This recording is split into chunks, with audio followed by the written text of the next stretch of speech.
Bon, mais... Oui, c'est bon. Alors, déjà, rebonjour à tous et à tous, parce que je crois qu'il y a un monsieur qui est avec nous, à moins que je me trompe. Et merci d'être présent, parce que la franchise, c'est pas que pour les femmes. Voilà, donc tout au long de cette webconférence, moi, mon idée est de pouvoir vraiment vous informer avec mes invités sur la franchise et vous donner des clés, vous verrez, pour bien choisir une enseigne et pourquoi pas vous lancer aussi de votre côté. Alors, avant de démarrer, moi, j'aime bien faire une introduction et mon introduction est, alors, hop, et souvent celle-ci, c'est oser voir plus grand. Donc aujourd'hui, on est en pleine période de confinement. Je pense que beaucoup d'entre vous, vous vous posez des questions sur votre avenir professionnel. Cette période, n'est pas une période, en fin de compte, angoissante, je trouve, mais plutôt pour réfléchir à soi, à ce qu'on a envie. Ce que j'entends régulièrement lorsque je fais des webconférences ou des coachings, c'est les mots suivants qui peut-être vous parlent et qui en tout cas ont certainement parlé à mes invités que je vous présenterai. Donc c'est l'envie de mettre à profit la richesse du parcours, de son parcours, l'envie, la pression d'un groupe, l'envie d'avoir du sens dans sa vie, être confronté à de nouveaux challenges, ou s'investir dans un métier où il y a plus de relations humaines, où le fait de s'ennuyer à son travail fait qu'on a envie d'entreprendre et on a envie de changer de vie. En tout cas, c'est l'objet de mes... c'est l'objet, et c'est grâce à mes trois invités que je vais vous présenter qu'on va vous décoder la franchise. Alors, avant de me présenter et les présenter, je voudrais vous dire simplement comment va se dérouler cette webconférence. Donc, j'ai créé un PowerPoint pour vous expliquer les grands principes de la franchise, comment on choisit un franchiseur, c'est quoi l'accompagnement d'une enseigne, est-ce qu'elle m'accompagne avant, pendant et après, le financement d'une franchise, et toutes les questions que vous pouvez vous poser. On a la chance aujourd'hui d'avoir mes trois invités que je vais vous présenter tout de suite, mes trois invités qui sont franchisés et qui pourront répondre à mes questions. Moi, je ne serai qu'un maître de cérémonie pour animer cette webconférence. Alors, qui suis-je? Donc, moi, je suis Corinne Jiquel. J'anime une plateforme qui s'appelle reconversionenfranchise.com, qui est entièrement dédiée à l'entrepreneuriat féminin et la reconversion en franchise. Monsieur, vous êtes le bienvenu, il n'y a aucun souci. Mon objectif, c'est quoi? C'est de vous aider, d'aider ces femmes en reconversion qui se cherchent, qui ne pensent pas obligatoirement à la franchise pour entreprendre, et pourtant, c'est un moyen de créer son entreprise ou de reprendre une activité, et on n'y pense pas souvent. On ne connaît pas tous les métiers. Quand on pense franchise, on pense souvent commerce. Et à travers ma plateforme, j'anime des webinars, j'anime des salons en région avec les premières et d'autres partenaires. J'ai un livre aussi à télécharger si vous souhaitez. Et ce que j'aime particulièrement, c'est décoder la franchise avec des franchisés témoins. Et c'est l'exercice qu'on va faire aujourd'hui. Voilà. Alors, mes trois invités, je vais vous les présenter.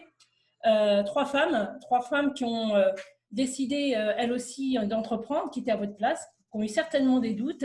Et un jour, on dit oui, je change de vie. Elles auraient pu changer de vie pour de la reprise, pour de la création en solo. Elles ont choisi la franchise. Elles vont nous expliquer. Alors d'abord, j'ai Priscilla Héral, qui a 32 ans, qui est maman d'un petit garçon, Néo, c'est ça, Priscilla? Voilà. Je ne vous entends pas. Ah, il y a un souci, je ne vous entends pas. C'est bon. C'est Noah, Corinne. Noah, oui, ça y est, je t'entends. Donc vous avez toujours eu l'envie d'entreprendre. Comment? On a nos micros de couper. Ah d'accord, ok. Donc vous avez eu toujours l'envie d'entreprendre en parallèle de votre activité professionnelle. Vous avez suivi un master en ressources humaines et en droit du travail. Et puis, cette envie d'entreprendre, vous étiez toujours là. Vous avez quitté le cabinet où vous étiez simplement en tant que salarié et conseillère de vente. Et la vie a fait que vous êtes rentrée chez Etens, mais pas pour entreprendre au départ, pour être conseillère de vente. Et qu'est-ce qui s'est passé après? Oui, voilà, tout à fait. Donc, en fait, je travaillais dans un cabinet d'architectes qui était spécialisé dans les éditeurs de tissus. Et bon, j'ai eu envie de faire autre chose. Moi, je comptais me lancer à mon compte en tant que décoratrice. Donc, j'ai fait mon business plan. J'ai rencontré des banques. On m'a refusé ma demande de prêt. J'étais un petit peu un petit peu anéanti sur cette année-là. Il fallait quand même que je rebosse. Dans ce secteur-là, moi, c'est vrai que j'avais une passion pour les tissus. Et donc, du coup, j'ai rencontré l'enseigne Etens, qui n'a pas vraiment de concurrence sur le marché. Alors, on en parlera après, je vous coupe. Etens, moi, ce qui m'intéresse, c'est que vous l'exprimez, vous êtes rentré comme salarié, et c'est important, pas comme franchisé. Vous n'êtes pas allé chercher Etens en tant que franchise, mais vous avez fait un job. Et là, vous avez évolué. Oui, c'est ça, voilà. Je suis rentrée chez Etens en tant que salariée de conseillère de vente. Très rapidement, j'ai repris le poste de responsable sur la boutique de Marseille. Et 6 mois après, j'ai été franchisée. Voilà. Alors, on en parlera. Priscilla a été franchisée sous forme de location-gérance. C'est une forme de financement. Puis après, maintenant, vous n'êtes plus en location-gérance, vous êtes vraiment franchisée avec un projet derrière qui est d'ouvrir un deuxième magasin. C'est bien ça? Oui, voilà, tout à fait. Et le tout en 4 ans à peu près. Eh bien, bravo. Voilà, donc on en reparlera. N'hésitez surtout pas à lui poser les questions. Ma deuxième invitée, Marion. Marion, 38 ans, une grande carrière dans la grande distribution, des horaires pas possibles, mais pourtant un métier qui la passionnait. Elle adorait son métier. Et un jour, Marion a dit stop. Pourquoi Marion? Eh bien, Marion, elle a dit, elle a trouvé qu'elle faisait beaucoup d'heures donc dans la grande distribution. Hein, c'est un peu le classique quand on travaille dans la grande distribution. Et puis je me suis rendu compte que j'avais quand même développé pas mal de compétences, que ce soit la relation avec les clients, que ce soit le management, que ce soit aussi la gestion d'un centre de profit, puisque j'étais directrice d'un magasin qui habite. Et je me suis dit, tant qu'à faire, autant tout mettre à disposition de mon propre compte et donc de monter ma propre affaire. Donc c'est vraiment, voilà, c'est de se dire, je sais travailler beaucoup, j'ai beaucoup de compétences que j'ai développées, donc autant les mettre à mon propre profit. Alors vous aimiez votre métier, hein, c'est pas un ras-le-bol et une routine. C'est pas ça qui vous a donné l'envie de changer. Non, non, pas du tout, puisqu'en plus j'avais des évolutions de carrière possibles, donc c'était pas du tout un ras-le-bol de l'enseigne où j'étais et de mon métier, mais c'était vraiment plus de me dire, mais voilà, j'ai envie de créer ma propre richesse et de m'épanouir avec mes propres salariés. J'avais l'habitude de gérer donc un magasin, de gérer des équipes, de gérer donc la relation avec les clients. Donc je me suis vraiment dit, je peux complètement le faire pour moi. Et en plus, c'est arrivé à un moment de ma vie personnelle où c'était une opportunité en fait. C'était vraiment allier le perso et le pro qui a fait que c'était le moment. C'était le moment de se lancer. Voilà. Souvent, je l'entends, ça, c'est une des raisons et des doutes, c'est j'ai envie de concilier vie pro. Alors, soit parce qu'on est mère de famille ou on a envie de passer plus de temps avec sa famille, tout simplement, ou sans ça, gérer son temps et pouvoir exercer à côté des activités qui nous plaisent et qu'on n'a pas le temps de faire quand on est salarié d'une entreprise. Et surtout à des cadres, je pense à des postes de cadres dirigeants. Et puis, voilà, ma troisième invitée, Irénée, avec un parcours complètement atypique, si je ne me trompe pas. Vous avez 35 ans. Vous étiez dans l'université, vous étiez professeur ou licencié dans les sciences du sport, c'est bien ça? Avec une passion pour la déco, mais qui était une passion personnelle. Et puis vos amis, si j'ai bien compris, sont venus souvent vous voir en disant toc toc, est-ce que tu peux nous aider à créer mon univers? Et là, vous avez pris un goût, une passion débordante, une joie sur des projets réalisés. Et là, pareil, stop, déclic. La routine dans votre travail, le manque de créativité et les relations humaines vous manquaient et vous avez pris une décision. Je vous écoute. Eh bien, j'entends pas Irénée. Bonjour tout le monde, c'est bon? Ouais. Donc, oui, c'est exactement ça. Donc, moi, je travaillais à l'université, dans l'enseignement et dans la recherche. Et en fait, j'avais une collègue qui venait souvent travailler chez moi sur des projets pour la fac. Et un jour, elle me dit, bon, Irénée, voilà, il y a quelque chose qu'il faut que je te dise. Ça fait longtemps que je veux t'en parler, mais j'ose pas. Donc, généralement, ça sent pas très bon. Et là, elle me dit, j'adore comment c'est décoré chez toi. Est-ce que tu accepterais de décorer mon appartement?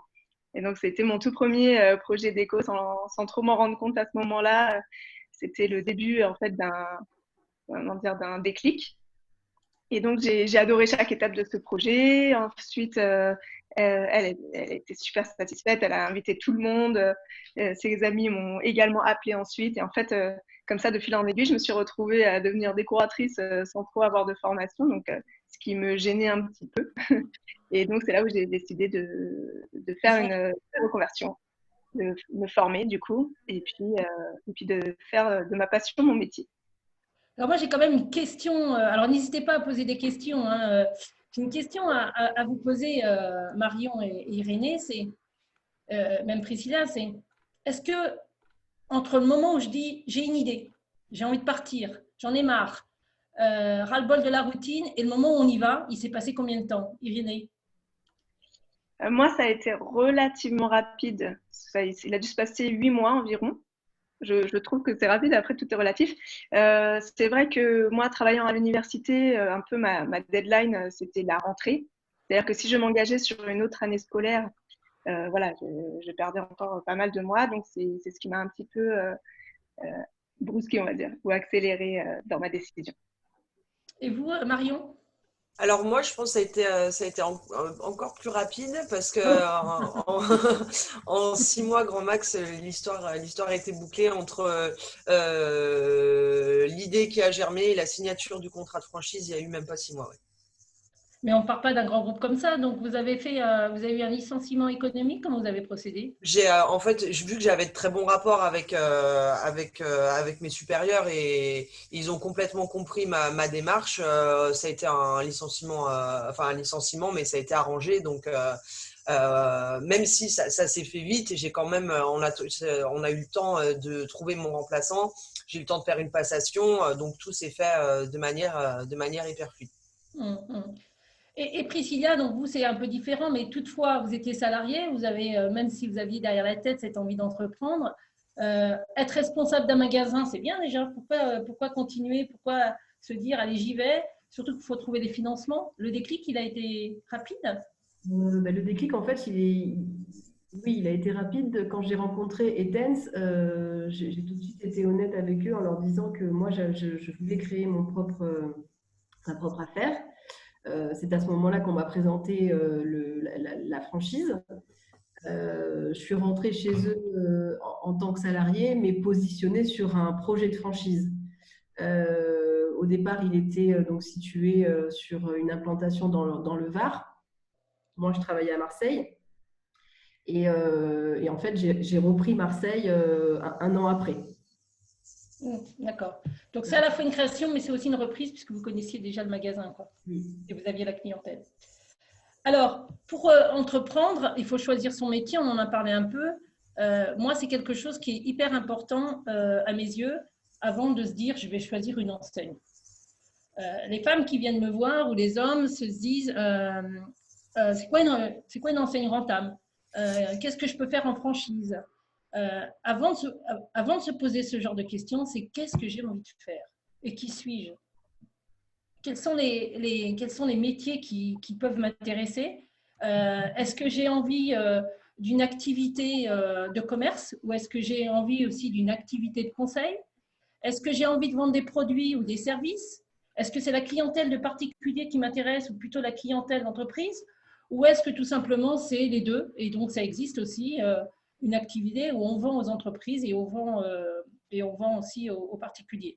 Alors, le choix des métiers, j'aimerais bien qu'on en parle ensemble. Alors, si vous n'aviez pas été dans la décoration, plutôt je sais que vous aimiez les tissus, Priscilla, comment vous auriez choisi? Si vous aviez des conseils à donner sur le choix du métier, comment vous auriez fait? Je pense qu'il y a beaucoup d'indicateurs. Il faut que ça colle aussi avec sa personnalité, avec ce qu'on aime, avec ses propres envies aussi d'exercer. Moi, j'avais déjà fait pas mal de salons de la franchise au départ parce que je n'avais pas vraiment d'attirance vers telle ou telle franchise au départ.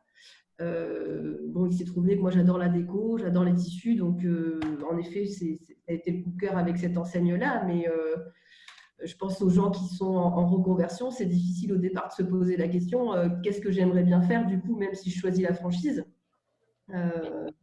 Donc, il y a plein de facteurs qui rentrent en compte. Et puis après, c'est des échanges aussi avec des personnes qui vous donnent envie. Hein. C'est ce qui se passe aujourd'hui, en fait. Ce que vous aviez déjà grâce au cabinet dans lequel vous travailliez avant sur l'architecture d'intérieur, je crois, l'aménagement, vous aviez déjà touché un peu à ce secteur par une personne qui vous avait un peu aiguillé et épaulé, un peu un mentor. On peut tomber dedans comme Astérix, quoi. Ouais. Voilà. Et oui, voilà, c'est ça. Moi, j'adore la déco, j'adore les tissus, donc c'est bien tombé. Voilà. Après, je ne saurais pas vous dire exactement comment on fait pour choisir, mais je ne sais pas, c'est intuitif, je pense. Je pense, oui, on en parlera après par rapport à l'enseigne, parce que des fois, les deux sont confondus quand on tombe sur un très bon franchiseur et qu'on a un feeling. Je crois que c'est le cas de Marion. Marion, vous vouliez aller dans l'esthétique ou vous cherchiez, c'est bien ça? Vous cherchiez du marché au départ? Oui, tout à fait. En fait, je me suis dit, bon, bah, alors c'est bien beau de vouloir se lancer. J'avais pensé, vu que j'étais chez Kiabi, j'avais pensé à une franchise Kiabi. Bon, je suis vite arrêtée parce qu'en termes d'investissement, c'était hors budget. Et du coup, j'ai regardé quel secteur à l'époque était porteur. Et il y avait l'esthétique et les services à la personne. Donc, du coup, déjà, je me suis dit, bon, c'est des secteurs qui ont le vent en poupe, qui fonctionnent. Donc, je vais me lancer, je vais faire mes recherches sur ces deux secteurs. Et en fait, c'est en allant au salon de la franchise où je me suis dit, voilà, il va falloir mettre la main à la pâte. Qu'est-ce que je suis plus capable de faire? Faire du ménage ou faire des épilations? Bon, ça a été vite vu. Je me suis dit, je peux plus faire du ménage que des épilations. Donc, du coup, c'est comme ça après que ça s'est restreint sur le secteur des services à la personne. Et après... Alors, les services à la personne, c'est un vaste secteur. On peut aller dans l'aide aux personnes âgées, on peut aller dans la garde d'enfants, dans le bricolage. Vous avez décidé de choisir un métier diversifié. Vous l'avez découvert grâce à une enseigne, celle-ci, ou ça aurait pu être une autre. Vous aviez déjà la connaissance de ce marché? Alors en fait, très franchement, je connaissais pas du tout. Et c'est vraiment lors de ma visite au salon de la franchise que j'ai pu rencontrer différents franchiseurs et notamment accès aux services. Et là, j'ai vu effectivement la palette de services qu'ils proposaient. Donc autant s'adresser auprès des particuliers, mais aussi pour les professionnels. Déjà, je trouvais le concept intéressant de ne pas mettre tous ses œufs dans le même panier, d'avoir deux typologies de clientèle. Et puis vraiment sur la partie service aux particuliers, effectivement, un spectre très large. Ça va, et comme vous le disiez, des personnes âgées, de la garde d'enfants, entretien du jardin, du bricolage. Donc, c'est un truc, c'était super polyvalent. Et du coup, c'est ça aussi qui m'a intéressée. Je me suis dit, j'ai pas besoin d'être hyper spécialisée, notamment dans l'assistance aux personnes âgées, puisque je n'étais pas du tout issue de ce secteur-là. Et donc, ça me rassurait qu'il y ait plusieurs activités avec lesquelles je pouvais avoir plus ou moins d'affinité, mais en tout cas, je pouvais toucher à tout. Alors, deuxième point très important, même si on recherche un métier, c'est savoir si ses capacités d'entreprendre, mais de gestion, qu'est-ce qu'on a envie de faire? J'ai oublié. Est-ce qu'on a envie de gérer du personnel? Pas vous, ça ne vous gênait pas puisque vous aviez déjà cette fonction dans votre ancien job. Et donc là, aujourd'hui, vous avez plus de 35 salariés, c'est ça?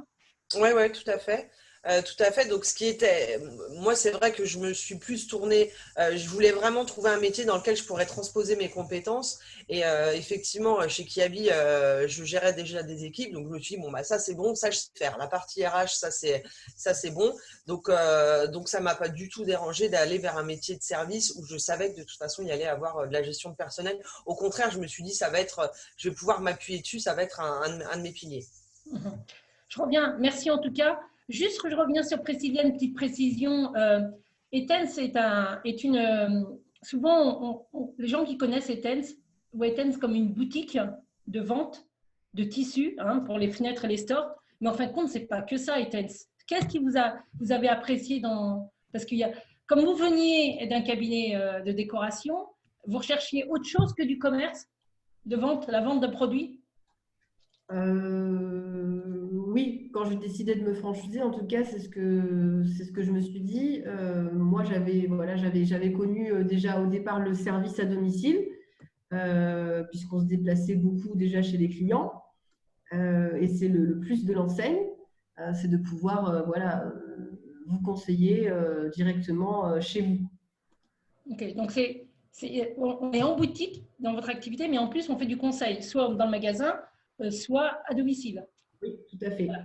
Pour agrémenter les fenêtres. Et je crois même qu'il y a une de vos franchisés qui m'a dit un jour, mais ça nous arrive même d'aller plus loin, même si on reste sur notre champ de compétences qui sont les fenêtres. On a envie aussi de donner aussi nos conseils de déco pour chaque particulier qui a envie d'agencer sa maison. Après, c'est un petit peu le piège, mais l'idée, c'est quand même voilà, de rester sur notre cœur de métier, à savoir le sur-mesure autour de l'habillage de la fenêtre. Et on est formé pour ça. On a forcément toutes des affinités ou des compétences supplémentaires avec la décoration d'intérieur. Je sais que dans le réseau, voilà, on est beaucoup à avoir des diplômes de décoratrices, d'architectes. Maintenant, c'est une spécialité qu'on a choisie pour travailler, en tout cas chez Etense. Et c'est le plus aussi dans nos ventes. Hein, c'est ce qu'apprécient nos clients. Et vous gérez combien du personnel? Vous avez des salariés? Oui, nous, on n'est pas beaucoup, on est 4. C'est déjà 4 personnes. Voilà, c'est du management. Voilà. C'est important voilà, de choisir son métier. Alors, Irénée, vous, c'est un autre univers que vous avez choisi suite à votre formation du design. Vous êtes rentré chez MH Déco, qui est une enseigne spécialisée sur la décoration de l'intérieur et l'architecture, c'est ça? Exactement. Oui, alors moi, je ne suis pas rentrée tout de suite en tant que franchisée. Donc, j'ai commencé par déjà me former. Pendant ma formation, Mathieu Agel, qui est justement le gérant de MH Déco, est intervenu à plusieurs reprises en tant que formateur et nous a présenté son concept de franchise. Donc, il m'a attirée dès le début. Mais voilà, j'ai pas sauté le pas et pourtant, j'avais fait mon stage chez eux. J'étais vraiment convaincue du concept, mais bon. C'est vrai que c'était un petit peu les frais d'entrée qui me freinaient au départ. Et puis j'avais peut-être aussi envie d'essayer par moi-même. Ce qui me permet aujourd'hui d'avoir vraiment le comparatif de ce que c'est de se lancer toute seule à son compte dans son coin et de se lancer dans le cadre d'une franchise. Alors justement, la transition, on va la faire sur la franchise. Grâce à cette anecdote, j'aimerais vous nous raconter. Donc vous êtes lancé seul au départ. Oui, pendant près d'1 an. Voilà, et c'était dur. C'était la galère. Oui, au début, franchement, c'est compliqué. Il faut, en décoration, en tout cas, il faut avoir une vitrine pour que les gens vous appellent. Mais du coup, pour avoir une vitrine, il faut que les gens vous aient appelé aussi. Enfin, c'est un peu le serpent qui se mord la queue. Donc, les premiers clients sont difficiles à avoir. Et ouais, c'est compliqué. Il nous manque plein d'éléments, même si pendant la formation, on nous donne quelques informations pour se lancer. Mais finalement, il nous manque un cadre et surtout la visibilité, quoi, qui est extrêmement difficile. Enfin, moi, au début, je me suis installée à Marseille.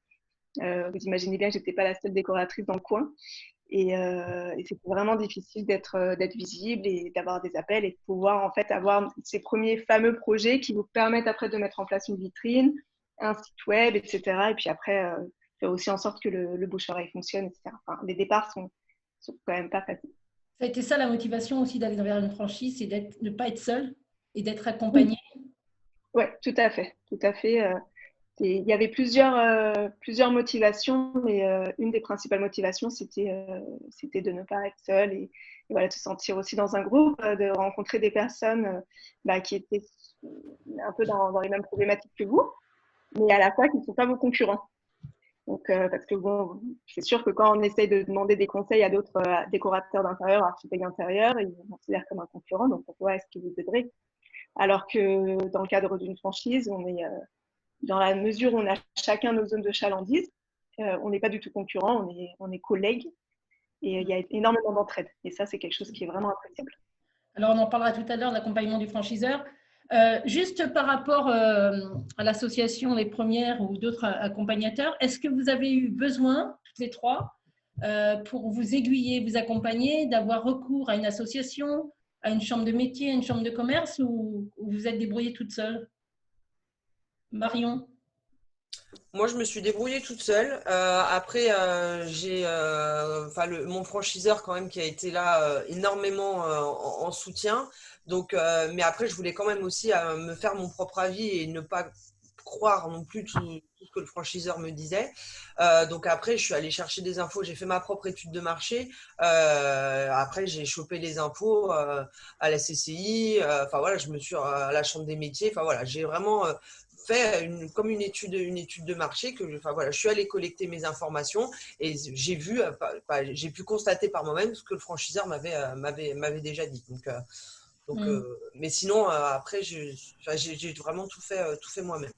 Alors, c'est important, ça, on va en parler après, qu'une fois que vous avez choisi votre métier, etc., essayez d'être guidé comme même franchise ou pas, avec des partenaires qui sont spécialisés dans la création, la reprise d'entreprise, par rapport à un franchiseur, au moins pour, comme l'a dit Marion, vérifier ces chiffres, vous donner notre opinion, et puis surtout, ça vous donne des arguments et des questions peut-être pour négocier. Donc, que ce soit le business plan, que ce soit l'étude de marché, moi, je vous invite vraiment à aller voir des experts, des associations comme les premières ou autres. Et puis surtout, on oublie le fameux banquier, parce que le banquier, il connaît bien les commerçants du coin et il sait vous apporter les bonnes informations, même sur une rue, si elle est plus commerçante ou qu'une autre. En tout cas, c'est hyper important. Alors, venons à la franchise. Donc, vous avez toutes décidé d'entreprendre en franchise. Je vais d'abord rappeler ce que c'est que la franchise, pour ceux qui ne savent pas. Donc, c'est quoi le principe de la franchise? Vous avez un homme ou une femme, qu'on va appeler le franchiseur, qui est chef d'entreprise indépendant et qui un jour a mis en place un concept. Si on prend par exemple la boulangerie Paul, tout le monde connaît Paul, ben il a mis en place des recettes, une façon de vendre, un agencement, une méthode de vente, une qualité de produit qui fait qu'il s'est positionné sur son marché en boulangerie avec un axe un peu différenciant et qui, au fil des années, il a peaufiné son savoir-faire et à un moment donné, un chef d'entreprise se dit mais pourquoi pas me développer en franchise? Donc, se développer en franchise, c'est avoir prouvé un savoir-faire, prouver une rentabilité et prouver surtout qu'on est capable de dupliquer le concept et donner ce qu'on appelle un savoir transmettre. C'est de former d'autres personnes à vos méthodes, à vos process. Donc, un franchiseur, c'est simplement un chef d'entreprise qui a prouvé à un moment donné son savoir-faire, son expertise, qui a développé une marque et qui a su la packager pour qu'une autre personne, qu'on va appeler donc le franchisé, un porteur de projet, comme nos 3 exemples ici, sont capables de dupliquer la réussite d'un franchiseur. Donc, ça demande un travail assez important aux franchiseurs qui se peaufinent et qui évoluent. Et du coup, la franchise, c'est ça. C'est d'un côté un franchiseur et d'un autre côté des franchisés un peu partout en France qui vont dupliquer en local une réussite et qui vont la développer en s'appuyant sur une marque existante. Est-ce que sur ce petit point, vous auriez quelque chose à rajouter avant qu'on continue? Marion? Non, C'est ça? Ouais, c'est complètement ça. Hein? Voilà. Hein, c'est pas partir de zéro, c'est pas partir d'une feuille blanche. Comme l'a dit Irénée, c'est partir d'un modèle existant qui a fait ses preuves. Alors après, il y a plein de questions. Hein, vous me trouvez l'enseigne et il faut mener cette enquête. Et qu'on va dupliquer. Alors, dupliquer, ça ne veut pas dire qu'on est des moutons et qu'on n'a pas le droit à la parole. Hein. Attention, hein. On va en parler, n'est-ce pas, mesdames? Alors, la franchise, c'est tendance. Hein. Il y a aujourd'hui plus de 76% d'anciens salariés qui sont franchisés. Donc, c'est vraiment une solution de facilité pour entreprendre parce que vous gagnez du temps. C'est un modèle qui rassure avec moins de risques puisque le modèle économique existe, qu'il a prouvé sa rentabilité. Il faut savoir, comme on est dans un univers féminin aujourd'hui, que 4 franchisés sur 10 sont des femmes, tous secteurs confondus. Ça veut dire que la parité, la mixité existe en franchise.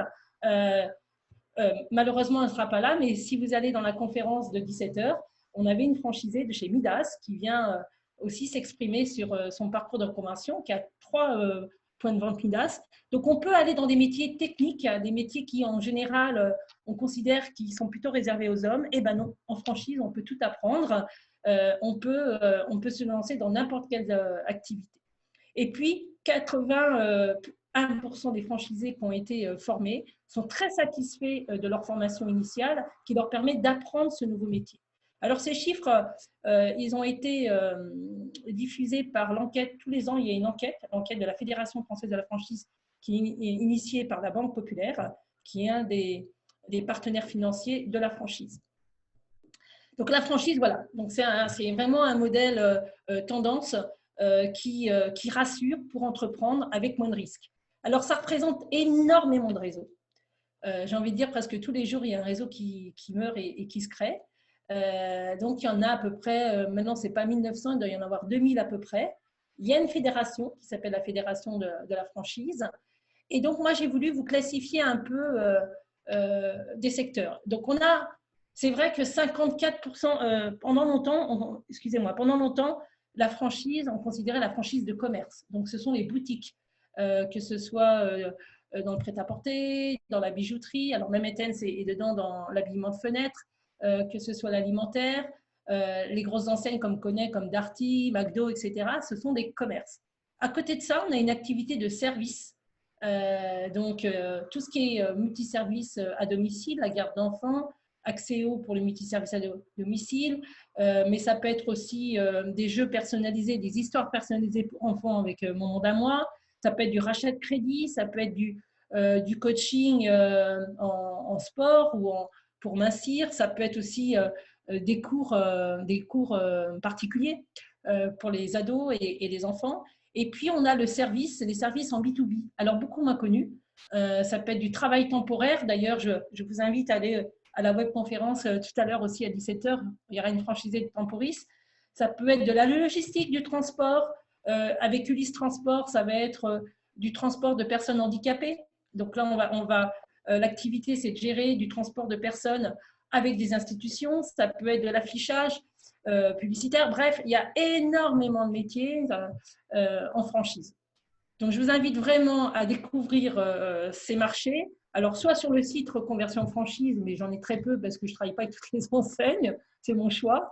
Vous avez aussi les portails franchises, donc vous pouvez découvrir toute la franchise et l'observatoire de la franchise, qui sont de gros portails où les enseignes s'abonnent pour présenter leurs services. Vous avez le fameux salon de la franchise. Alors, ce salon, il aura lieu en septembre l'année prochaine à cause de la Covid. D'habitude, c'est au mois de mars.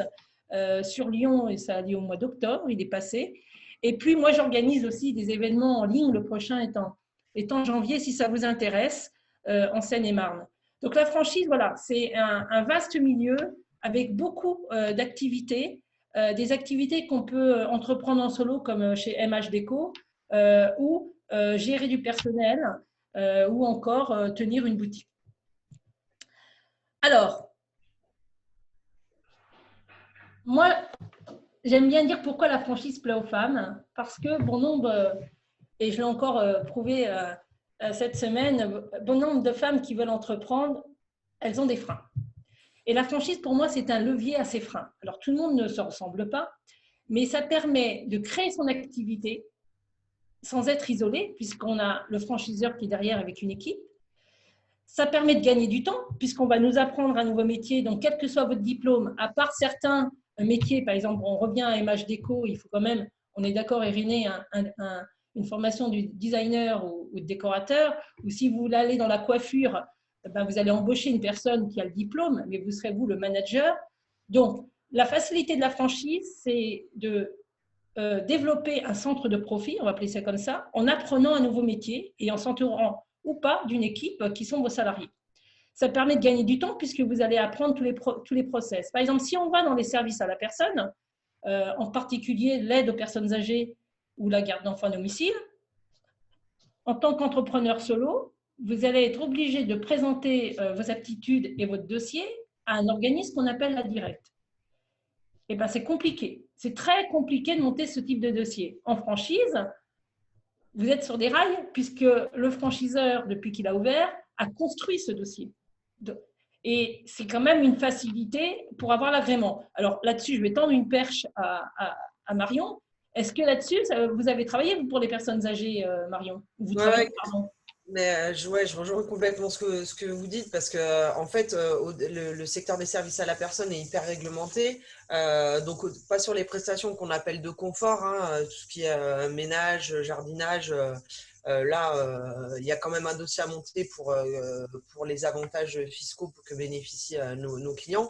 Mais après, plus on avance dans les prestations spécifiques, comme l'aide aux personnes âgées, l'aide aux personnes handicapées. Là, effectivement, il faut des autorisations et des agréments particuliers. Moi, c'était pas du tout quelque chose que j'avais prévu de faire aussi vite. J'ai dû le faire j'ai dû demander l'agrément, je crois, au bout de 4 ans, parce que je savais que la législation allait changer et que si je ne demandais pas mon agrément à cette époque-là, derrière, ça serait beaucoup plus difficile puisque les autorisations allaient être de moins en moins données aux entreprises. Donc, c'est avec le soutien de mon franchiseur. Comme vous disiez, hein, les dossiers, ils ont aidé à en monter pendant de nombreuses années. Franchement, en 2 mois, on a monté le dossier.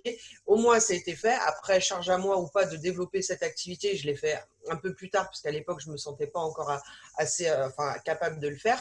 Mais au moins, j'ai eu mon agrément et j'ai été tranquille là, je suis tranquille pour 10 ans, quoi. Donc là, pour le coup, c'est vrai que le franchiseur a été d'un soutien énorme parce que ça m'a vraiment permis d'avoir mon agrément hyper rapidement. Alors, les piliers de la franchise, et je vais demander à chacune de vous d'illustrer les thématiques qui sont là. Les grands principes de la franchise, il y en a 3. C'est l'accès à une marque, il y a une notoriété. Évidemment, si vous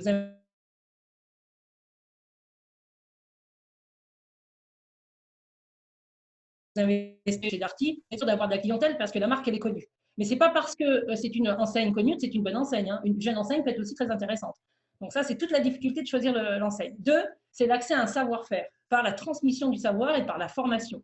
Donc ça, c'est hyper important. C'est ce qu'elles ont vécu. Et 3, c'est ce qu'elles vivent plutôt. Et 3, c'est l'assistance et l'accompagnement. Ça veut dire qu'un franchiseur, depuis le moment où vous avez dit oui, jusqu'à la phase finale où on n'en parle pas beaucoup, qui est une vente de votre activité, puisque c'est un capital la franchise, donc quand vous avez votre point de vente, le franchiseur est à vos côtés. Il ne vous lâche jamais, c'est un véritable support. Donc la franchise, voilà pourquoi ça plaît aux femmes en particulier, parce que c'est un levier aux compétences. On n'a pas peur d'entreprendre parce qu'on n'est pas seul, on a toujours un accompagnement si on en a besoin. Et c'est une facilité aussi financière, on en parlera après, parce qu'il y a, c'est vrai, l'aide plus facile des banques. Alors, si je prends une solution pour Irénée, par exemple, une solution clé en main, est-ce que vous êtes d'accord, vous qui avez vécu d'abord la création en solo? Ah oui, oui, complètement. En fait, pour moi, être franchisé, c'est vraiment… Vous m'entendez? Oui, allez-y, c'est bon. Être franchisé, c'est vraiment garder tous les bons côtés d'être indépendante, mais en limitant les mauvais côtés. Donc, comme vous le dites, voilà, on va avoir toute une méthodologie qui va nous être proposée. Je dis bien proposée parce qu'en tout cas, en ce qui concerne MH Déco, on garde quand même beaucoup de liberté de faire de suivre ou pas exactement la procédure. Et puis, à côté de ça, on va toujours avoir un interlocuteur, que ce soit pour les bons ou les moins bons moments. Donc, les moins bons moments, effectivement, dès qu'on a un doute, un litige ou quelque chose comme ça, on va toujours avoir un interlocuteur au sein de la franchise qui va savoir nous conseiller, nous épauler. Et après, pour les bons moments aussi, lorsqu'on se fait des petites réunions entre franchisés, et là, c'est vraiment juste pour passer des bons moments ensemble. Alors, c'est aussi d'être, donc c'est une solution clé en main, donc vous gagnez du temps, et c'est aussi d'être indépendant. C'est-à-dire que vous allez signer un contrat de franchise avec un franchiseur pour une durée, je crois, de 5 à 7 ans, que vous pouvez renouveler, mais vous êtes indépendant juridiquement et administrativement. Priscilla, être indépendante, est-ce que vous avez l'impression, même si vous êtes rattaché à une marque, que c'est votre magasin, c'est à vous, c'est votre clientèle, c'est votre fonds de commerce? Ah oui, tout à fait. Après, je pense que quand on choisit la franchise, c'est un partenariat en fait. Hein. On est indépendant juridiquement de toute façon, mais ça allie vraiment une autonomie entrepreneuriale et en même temps la puissance d'un groupe et d'un réseau. Tout à fait. Et l'adhésion à une marque, vous avez choisi, bon, c'est un peu le hasard de la vie qui vous a amené chez Etense, mais s'appuyer sur une marque existante, c'est sûr, c'est indéniable, c'est un point fort. Vous avez certainement de la clientèle qui vient d'ailleurs ou qui était installée avant ailleurs et qui revient dans vos magasins. Oui, je pense que c'est très important, sans parler même de moi personnellement, quand on décide de choisir le modèle de franchise, de regarder le concept qu'on va choisir, le concept de franchise. Un bon franchiseur, je pense que c'est quelqu'un qui a testé son modèle, qu'il a dupliqué, comme vous l'avez dit tout à l'heure, mais surtout qu'il l'a éprouvé et qui a su le remettre en question. Il y a tout un manuel opérationnel autour d'un concept de franchise. Hein.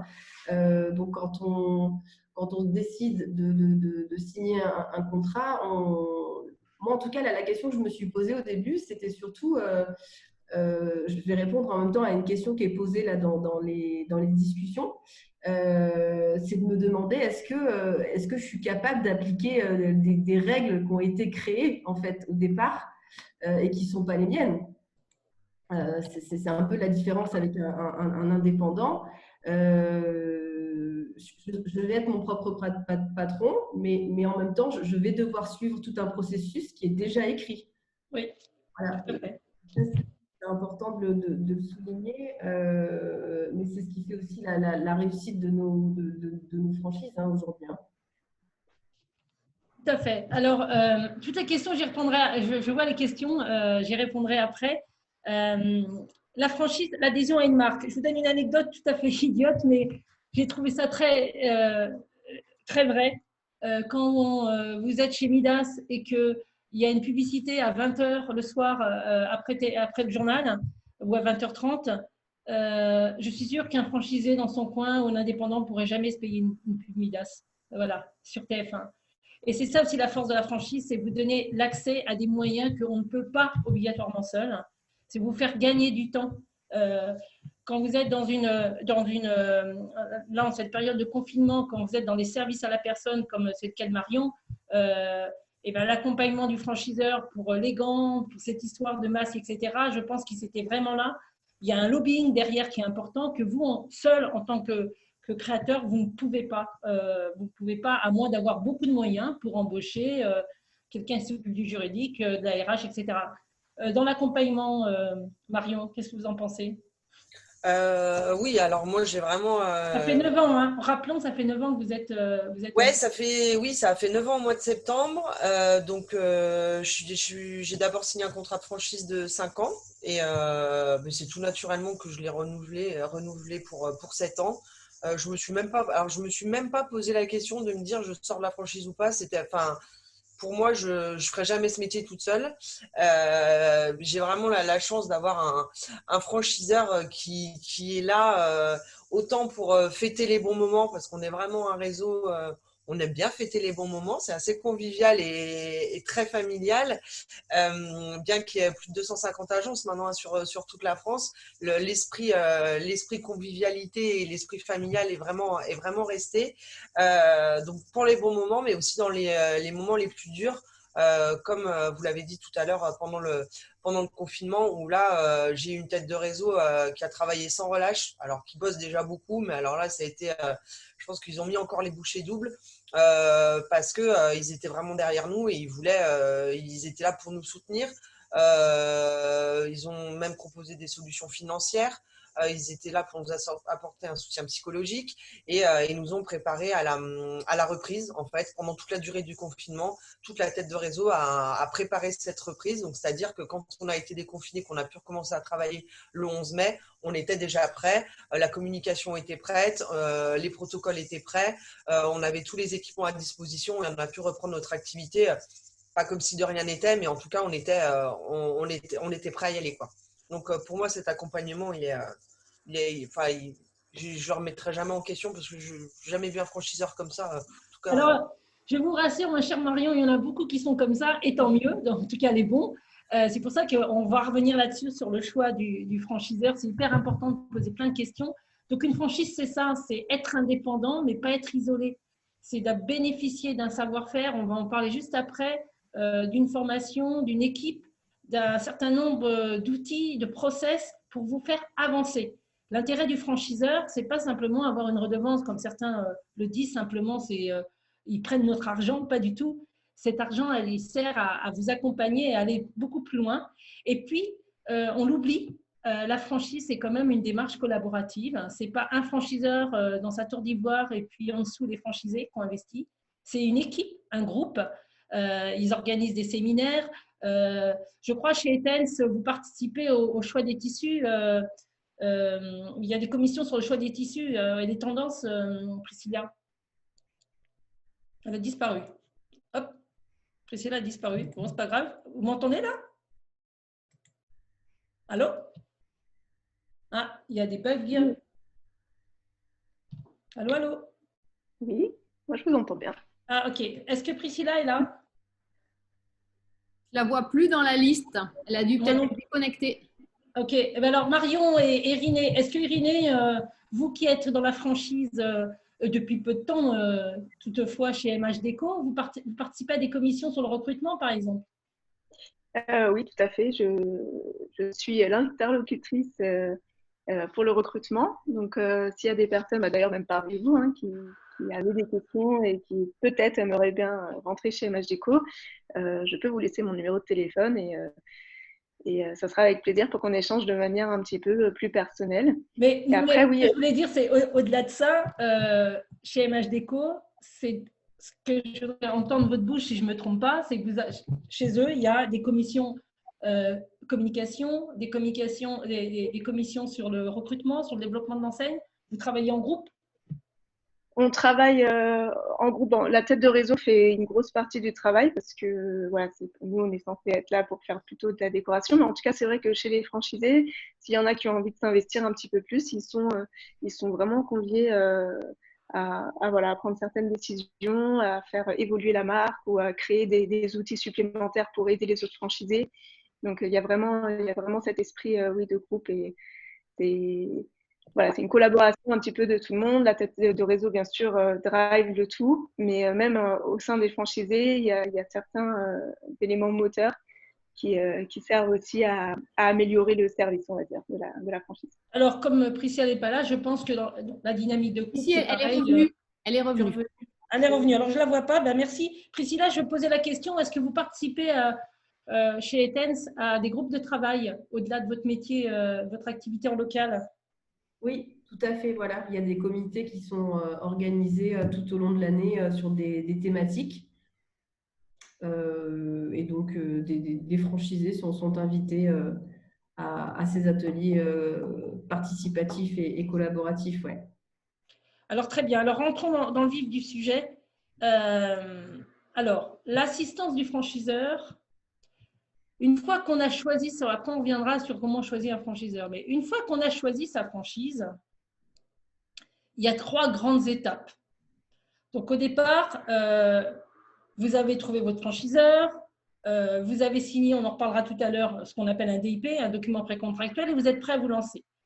Donc, il va vous aider à l'élaboration de votre projet. On en a parlé tout à l'heure, le business plan, l'étude de marché, la relation avec les partenaires. Quand je dis des partenaires, c'est vous présenter peut-être son banquier, vous présenter un expert comptable.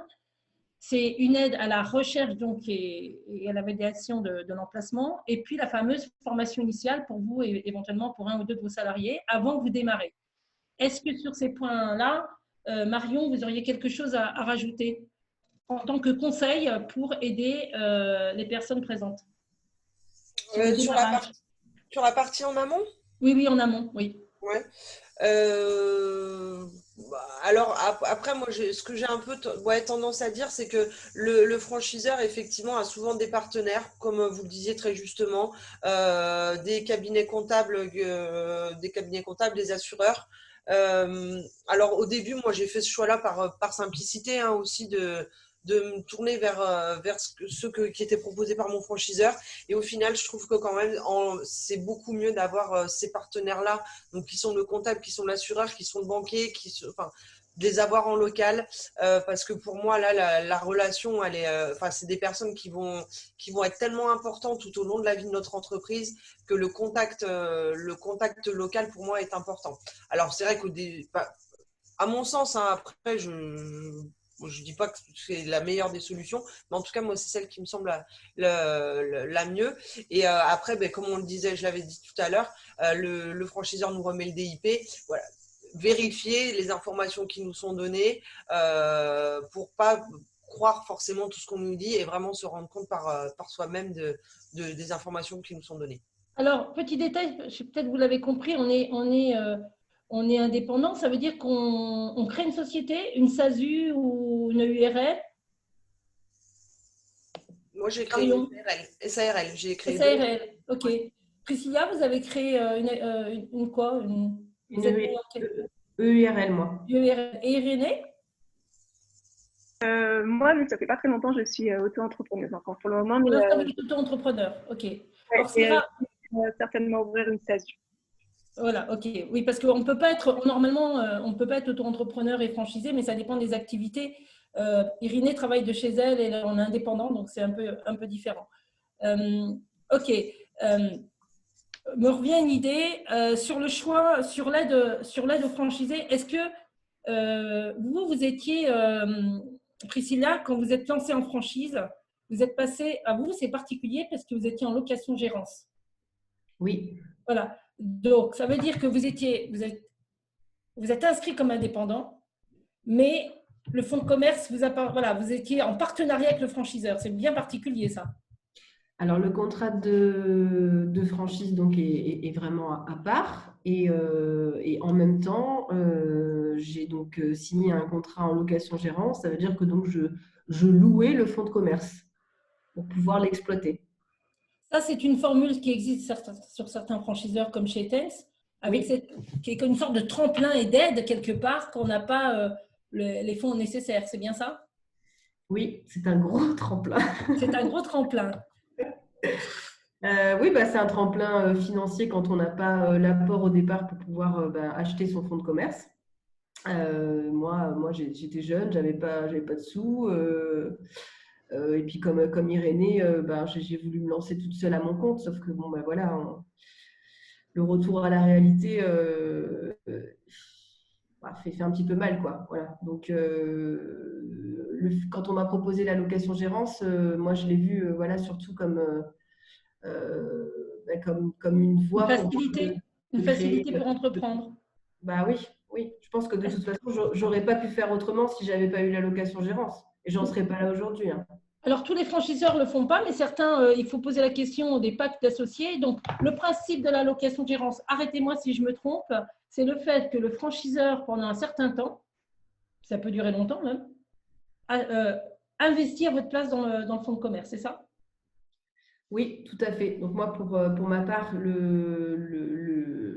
la société avait déjà été créée, mais Etens propose la location-gérance même sur une création. Donc c'est le franchiseur qui investit au départ dans la création de l'entreprise. Et ça peut durer un certain temps si le franchisé le souhaite.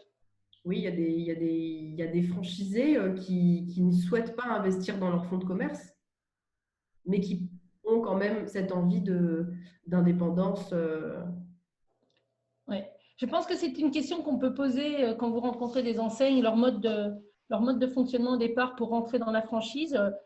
Tous ne le font pas, mais je sais que, par exemple, je crois que chez Temporis, dans le travail temporaire, il y a des packs d'associés, donc ça dépend de la gouvernance de chacun des franchiseurs.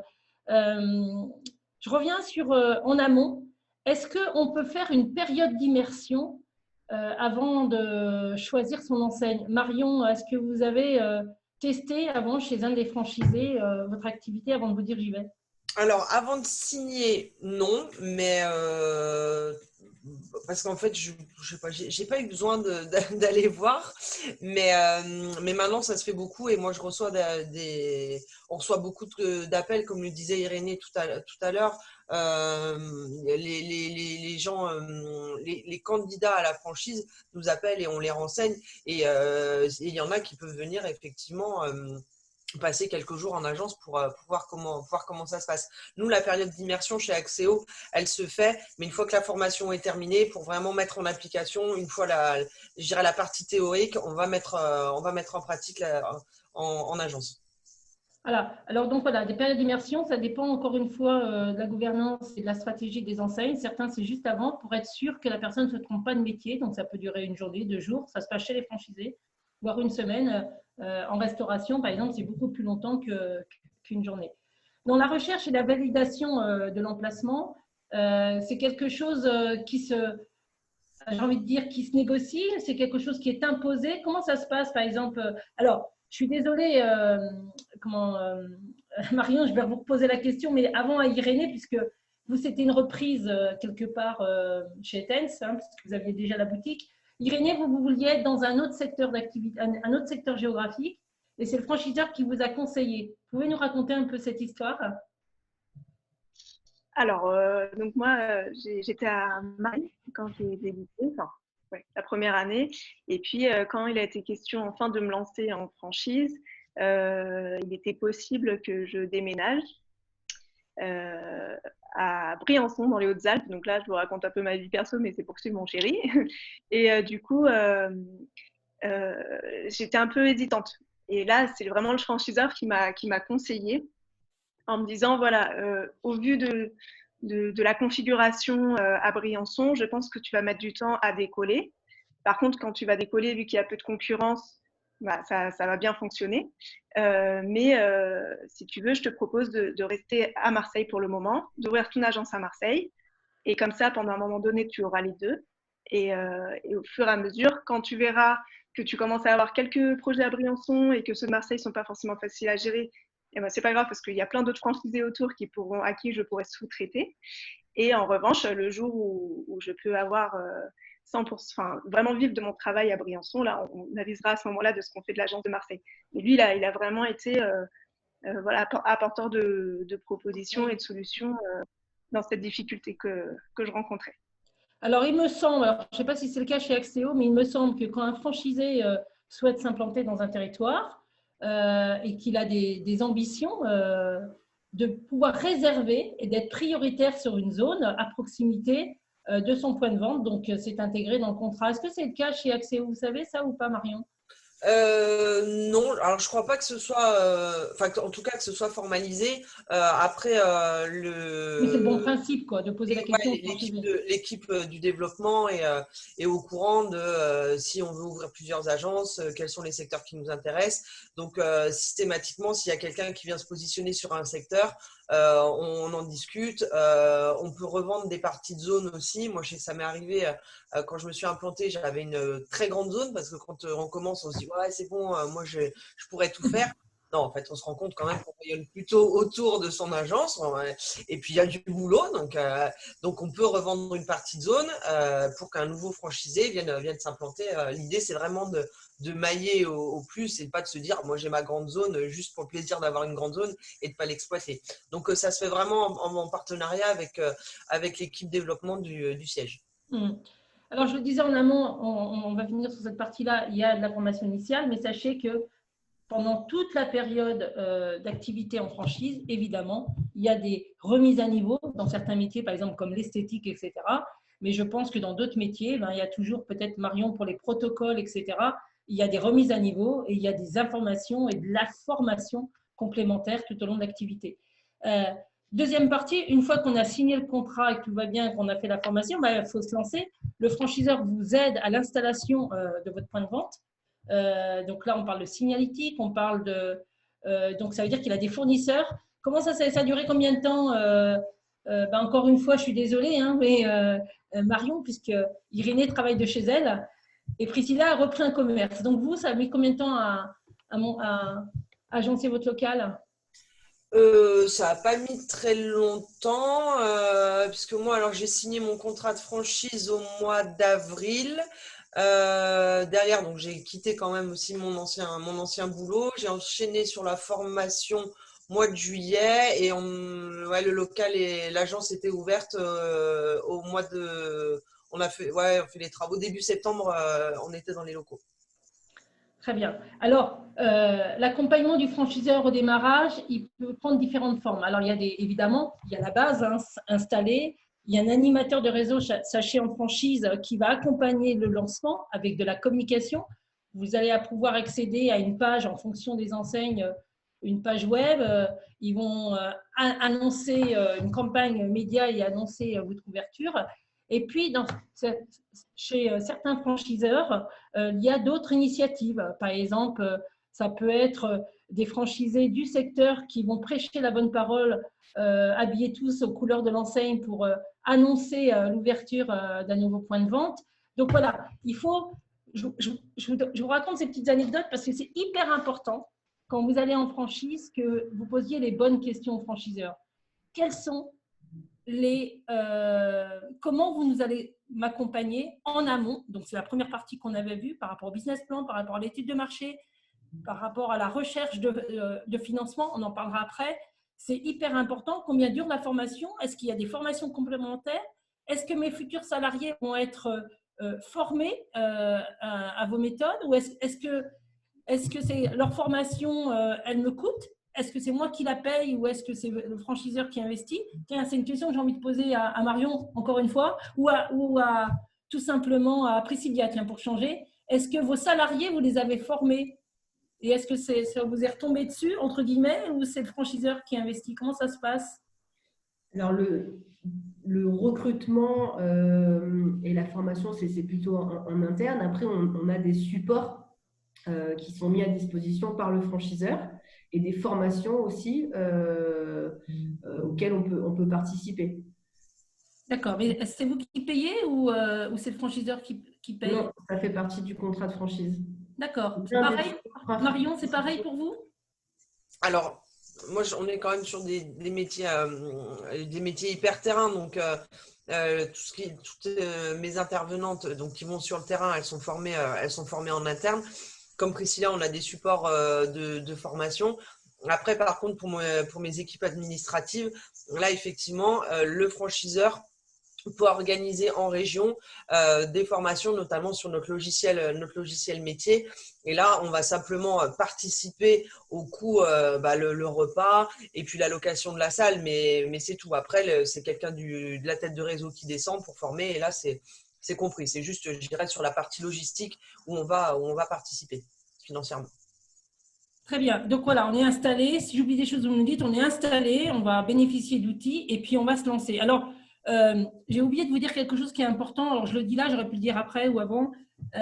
Une franchise, au fait, c'est un franchiseur et des franchisés. Mais chez un franchiseur, c'est quoi? Vous avez une tête de réseau. On m'a posé la question, je réponds maintenant. La tête de réseau, c'est le franchiseur ou un groupement. Donc, essayez de savoir avec qui vous signez. Est-ce que vous signez avec une personne, le franchiseur, ou vous signez avec une holding? Qui est à la tête? Après, vous avez, en fonction de l'organisation de chaque enseigne, vous avez un développeur de réseau. Ce développeur de réseau, la personne qui va recruter. Alors, tout à l'heure, Irinée disait qu'elle faisait partie d'une commission, donc il peut y avoir des franchisés qui font partie de commissions de recrutement. Cette personne qu'on appelle le développeur de réseau, soit il est interne à l'enseigne, soit il est en externe. C'est lui qui va échanger avec vous au départ pour vous inviter à découvrir la franchise, rencontrer éventuellement des franchisés et vous faire avancer jusqu'à la signature du contrat. Après, vous avez, alors au-delà de la formation, etc., et des services supports administratifs, juridiques et autres, vous avez un animateur de réseau. L'animateur de réseau est une personne qui est souvent près de vous, encore une fois, en fonction de la stratégie de chaque réseau, et qui va voir si tout va bien, si vous respectez bien la charte, l'ADN de la marque, etc. C'est pas un flic, hein, il ne va pas vous contrôler, mais il est là pour vous appuyer, vous demander s'il y a des choses qui ne vont pas. Par exemple, Irénée, vous, il y a des animateurs de réseau, vous êtes chez vous, vous travaillez chez vous, mais vous êtes un animateur de réseau en région. Oui, exactement. Nous, on a 3 animateurs réseau partout en France. Tous les franchisés sont répartis avec un animateur de réseau. Donc, moi, la mienne gère toute la région PACA notamment, enfin, tout le sud, en fait, tout le sud de la France. Et elle est là plus que pour nous contrôler, plutôt pour vraiment nous appuyer. On se donne aussi un petit peu des contacts en ce qui nous concerne par exemple d'artisans. Et puis, elle est aussi un petit peu quand il y a des informations des nouveautés, on va dire, au sein de la franchise, elle est un peu la porte-parole. Donc, généralement, en tête de réseau, nous a envoyé un message, mais au cas où c'est passé à la trappe, elle est là aussi pour voir ça de plus près et pour revenir sur chaque nouveauté et nous les expliquer, etc. Et puis, elle est toujours dispo. Oui. C'est quelqu'un du terrain. C'est quelqu'un du terrain et souvent, c'est un ancien franchisé qui prend ce rôle-là dans certains réseaux. C'est ça, exactement. Ouais. Marion, je pense que vous avez plusieurs animateurs de réseau aussi chez Axéo. Oui, on a plusieurs animateurs de réseau et puis il y a la tête de réseau est hyper bien structurée, donc il y a vraiment un spécialiste, je dirais, pour chaque question qu'on peut avoir, et vraiment l'animateur réseau est là pour centraliser et puis également, comme le disait Irénée, pour remettre une couche un peu si on a raté une info, parce que bah ouais, on est dans notre quotidien, donc voilà, il permet de checker que cette info, on l'a bien eu, que ce soit des informations réglementaires ou que ce soit ça peut être une info RH, ça peut être, enfin voilà, qu'on ait bien eu l'info. Ben, c'est ça la force d'une enseigne par rapport, encore une fois, à l'indépendance, c'est qu'on a toute l'équipe autour de nous, que ce soit RH, financier, support, technique, juridique. C'est un gain de temps assez considérable pour vous laisser à votre activité et à votre production. Pourquoi vous avez choisi ce métier? Alors justement, on est dans l'accompagnement qui va durer toute l'activité. Donc, on a des outils, on a des process. Je crois même qu'on a pour certains une aide à au recrutement de ces salariés, surtout quand on est dans les services à la personne, à des logiciels de RH et de gestion de paye. Donc, tout dépend, encore une fois, ce sont des questions à poser aux franchiseurs et tout dépend de leur activité, des supports marketing, digitaux. Par contre, en termes de communication, donc vous bénéficiez d'une communication nationale. Tout à l'heure, j'ai parlé de Midas avec TF1. Je pense que vous avez tous eu la chance de profiter d'une communication nationale. Mais par contre, au niveau local, est-ce que vous êtes quand même indépendant en respectant la charte? Priscilla, est-ce que vous avez le droit de faire votre propre communication qui irait dans votre secteur? Oui, on y est autorisé. C'est-à-dire que vous pouvez faire des promotions comme bon vous semble? Comment ça se passe dans une boutique? Il y a la partie, on va dire, chartrée par le franchiseur lorsque lui décide de faire une opération commerciale, donc on doit respecter. Après, si on décide de faire des promos, bon, bah, là, c'est pas interdit, hein. C'est juste que…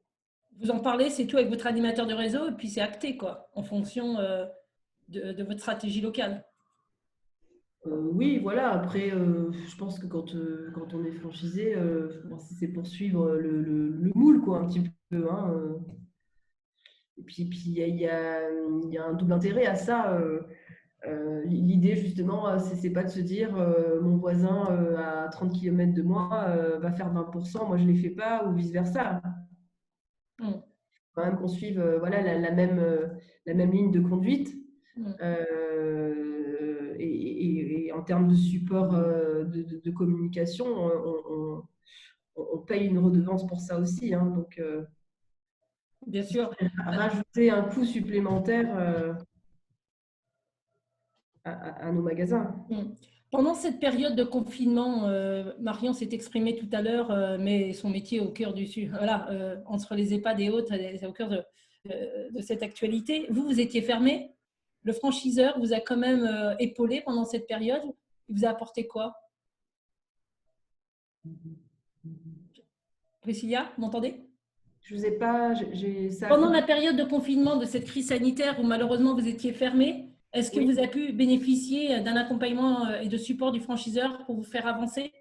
Ah oui, tout à fait, oui. À la réouverture, ça s'est concrétisé comment? Alors, on a eu de nombreux échanges pendant le confinement avec tout le comité de pilotage et l'ensemble du réseau. Justement, voilà, pour savoir comment on allait faire avant, pendant, après. Aujourd'hui, voilà, comme mes collègues disent, l'avantage de la franchise, c'est surtout de se sentir accompagné au quotidien. Après, ça peut être aussi du cas par cas. La reprise est différente dans chaque région aussi. Donc, il y a des personnes qui peuvent vous suivre et vous aider à redémarrer, je dirais, après cette période. Mais oui, bien sûr, on a été accompagné tout le long, hein. On l'est encore aujourd'hui. Je parle, par exemple, en termes d'aides qui ont été mises en place pendant le Covid. Tout ça, ce sont des supports qu'on nous a mis à disposition via des mails, voilà, des échanges téléphoniques. Et moi, je prends exemple mon mari qui est aussi commerçant indépendant. Lui, tout ça, c'est lui qui a dû aller à la pêche aux informations, hein. Vous parlez des aides financières et autres qui ont été prévues par le gouvernement et donc l'enseigne vous a épaulé Oui, sur c'est ce ça, sujet. c'est cette centralisation en fait d'informations après qui est déployée dans le réseau, qui est une grosse force en fait quand on est franchisé et un gros gain de temps. Voilà. Et je pense que Irénée, je vous vois hocher de la tête. Je pense que ils ont dû mettre en place des systèmes de visioconférence. Vous avez dû être aussi hyper épaulé. Et je pense que ça resserre les liens quelque part entre ce franchiseur. Souvent, on dit qu'on c'est une grande famille, la franchise. Hein. Oui, il y a un peu de ça. Et nous, du coup, comme disait tout à l'heure Marion, pareil, la tête de réseau a redoublé d'efforts et de travail pendant le temps du confinement et ils ont vraiment été au top. Et nous, ils en ont profité pour nous donner plein de formations. Je sais pas, 2-3 formations par semaine, il me semble, pendant le confinement, où bien sûr on était libre d'y participer ou pas, mais je trouve que c'était vraiment positif. Et puis, comme dit Priscilla aussi, la centralisation des informations. Donc, au moment où on a commencé à voir venir la fin du confinement, on s'est dit, OK, on va pouvoir reprendre, mais sous quelles conditions? Et là, en fait, chez MHDECO, il y a une avocate avec qui MHDECO a un partenariat pour les litiges avec les clients éventuels. Et pareil, elle a tout épluché et elle nous a sorti exactement, voilà, vous allez pouvoir retourner chez les clients, mais en respectant telle et telle condition. Enfin, c'était vraiment, vraiment clair et ça, c'est appréciable, c'est un gain de temps de dingue. Et surtout, on est rassuré parce qu'on sait qu'on a la bonne version, on va dire, et on sait exactement ce qu'on peut faire et dans quelle proportion et dans quelle limite. Alors, moi, je ne travaille pas qu'avec ces 3 marques, je travaille avec beaucoup d'enseignes et je suis au cœur de la franchise et je peux vous assurer que je suis épatée, c'est qu'il y a de ce qu'ont pu inventer les franchiseurs pour épauler les franchisés. Il y a une solidarité assez incroyable qui a resserré les liens. Et c'est hyper important de penser à ça parce que quand on est indépendant, il faut penser, on l'a dit au début, hein, c'est concilier vie pro et perso, c'est travailler pour soi, mais être épaulé, c'est quand même plus facile. J'ai même eu des anecdotes dans d'autres groupes où les franchisés ont voulu partir en indépendant dans leur stratégie commerciale et ils se sont vite rendu compte qu'au départ, il vaut mieux suivre les rails pour rapidement avoir de la rentabilité. Tiens, en parlant de rentabilité, Marion, 9 ans d'activité, ça avait été votre rentabilité, du moins vous avez commencé à gagner de l'argent au bout de combien de temps? Alors, à gagner. À en vivre, quoi, on va dire plutôt. Ouais, à en vivre 3 ans et demi. Voilà. Ça me fait penser à une question. Est-ce qu'il faut quand même, quand on est franchisé, et je pense que ça va être source, d'avoir, et j'en parlais au départ, de bien se connaître, de ne pas investir n'importe où, de faire en fonction de ses ressources. C'est hyper important parce qu'il faut un fonds de roulement. Ce que j'appelle un fonds de roulement, c'est de la trésorerie pour voir le jour. Est-ce que toutes les 3, vous étiez, j'aurais dû vous la poser avant, mais ce n'est pas grave, est-ce que vous étiez au chômage avant? Est-ce que vous avez utilisé votre indemnité Pôle emploi, Marion? Oui, moi j'ai utilisé donc mes indemnités Pôle emploi sur les 2 premières années et je pense que c'est vraiment important ce que vous disiez. Moi vraiment je pense que il faut il faut analyser sa situation personnelle, mais de manière objective. Parce que certes, c'est une franchise, mais ça reste quand même de l'entrepreneuriat. Et on ne devient pas millionnaire du jour au lendemain, sinon tout le monde ferait la même chose. Donc, il faut quand même être hyper objectif et être hyper pragmatique sur quel est mon train de vie, quelle est ma situation familiale. Parce que les premières années, mais pas que en franchise, les premières années de création d'entreprise sont un peu difficiles, que ce soit financièrement ou en termes d'investissement de temps. Voilà, donc je pense qu'il faut être… Voilà. C'est la création, hein. C'est la création d'entreprise tout court. Ouais, voilà, exactement. Ça, effectivement, c'est pas que lié à la franchise, mais il faut vraiment peser le pour et le contre et voir si justement le concept qu'on choisit nous permet d'arriver je sais pas, il faut se fixer, se dire, moi j'ai besoin de temps, dans tant d'années, est-ce que ce concept-là me permet d'y arriver ou pas Oui, tout à fait. Alors, on va passer à la slide suivante sur le financement. Est-ce que vous auriez autre chose à rajouter sur l'accompagnement? On n'en a pas parlé. C'est vrai que la franchise, c'est aussi une vie d'un réseau, c'est-à-dire des franchisés qui sont solidaires, qui peuvent s'appeler sans l'aval du franchiseur pour des questions de stratégie, pour revoir leurs chiffres. Il y a vraiment une entraide. Est-ce que cette entraide, elle existe chez Etense, même si vous êtes dans des boutiques parce que moi, j'ai énormément tendance à travailler dans le monde du service, mais est-ce que c'est pareil pour vous chez Oui, je pense que c'est pareil, c'est le même monde. En tout cas, moi, quand j'ai commencé, j'ai vraiment eu la chance de pouvoir partager avec des personnes du réseau sur leurs pratiques, leur démarrage, voilà, les difficultés qu'elles ont rencontrées au début, pendant. Ça a été vraiment des échanges très transparents. Et je pense que voilà, les personnes qui sont là, c'est important de poser toutes ces questions parce que nous, on n'a rien à gagner en fait dans l'histoire. C'est vraiment ce qu'on a vécu, ce qu'on vit tous les jours. Et en tout cas, moi, ça m'a vraiment servi. La question principale qui me faisait peur vraiment au début, c'était est-ce que j'arriverais à gérer ma vie de maman et de chef d'entreprise avec un magasin du coup qui est quand même à 1 heure de là où je vis et voilà, il y a eu des retours de vie et un partage qui m'a rassurée. Ah, c'est très bien. Et Irénée, donc on n'a pas des concurrents, même si elles sont à côté de vous, les décoratrices, vous avez vraiment des partenaires. Vous vous épaulez dans des projets clients? Ah oui, oui, on s'épaule parce qu'on se donne des bons contacts de partenaires, parce que quand on a des doutes sur des fois juste la relation client, il y en a forcément une qui s'est déjà trouvée dans cette situation et donc on échange là-dessus. Et puis même des fois, on a envie pour des gros projets de se mettre à plusieurs pour travailler ensemble et ça, c'est super riche aussi. Alors, on pourrait en faire en dehors d'une franchise, je pense. Tout à fait. Merci en tout cas. Voilà les points importants. Et puis je l'ai oublié ou je vous l'ai dit, la franchise, c'est aussi, ça peut être une reprise, c'est-à-dire que c'est un vrai capital, un patrimoine que vous pouvez revendre évidemment. Donc ça, c'est la conférence qui est juste après. Mais il ne faut pas l'oublier, quoi. C'est hyper important. Alors, je n'ai pas fait de slide avant de passer sur le financement. Je vais juste vous parler du choix d'une enseigne. Donc, choisir une enseigne, hop là, ça va plus vite. Hop, c'est là. Choisir une enseigne, c'est pour moi, au départ, c'est choisir un métier. Choisir un métier pour lequel on est vraiment fait, qu'on a envie de faire, parce qu'on va y passer quand même du matin au soir beaucoup de temps, comme a dit Marion, il faut s'y investir. Choisir un métier et une enseigne en fonction de ses ressources, de ses capacités, savoir si on est plus fait pour du commerce ou pour du service, qu'est-ce qu'on a envie de vendre, et puis après, poser des questions.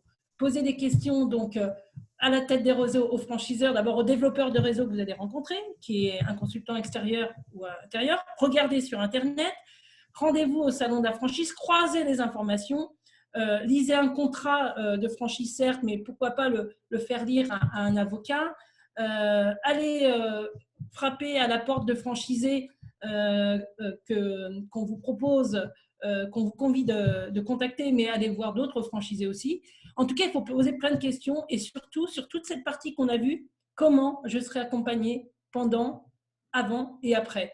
Est-ce que vous auriez d'autres conseils à donner avant de parler de financement, Marion, Irénée et Priscilla, sur le choix d'une enseigne? Bon, vous l'avez trouvé, mais… Après, moi, je pense que c'est vraiment, je crois qu'il y a quelqu'un, c'est Priscilla, je crois que tu l'as dit déjà, enfin, c'est vraiment une question de feeling. Je pense qu'aujourd'hui, la plupart des franchiseurs, je dirais pas tous, mais connaissent le métier, le concept, il a été éprouvé, donc les bases sont là.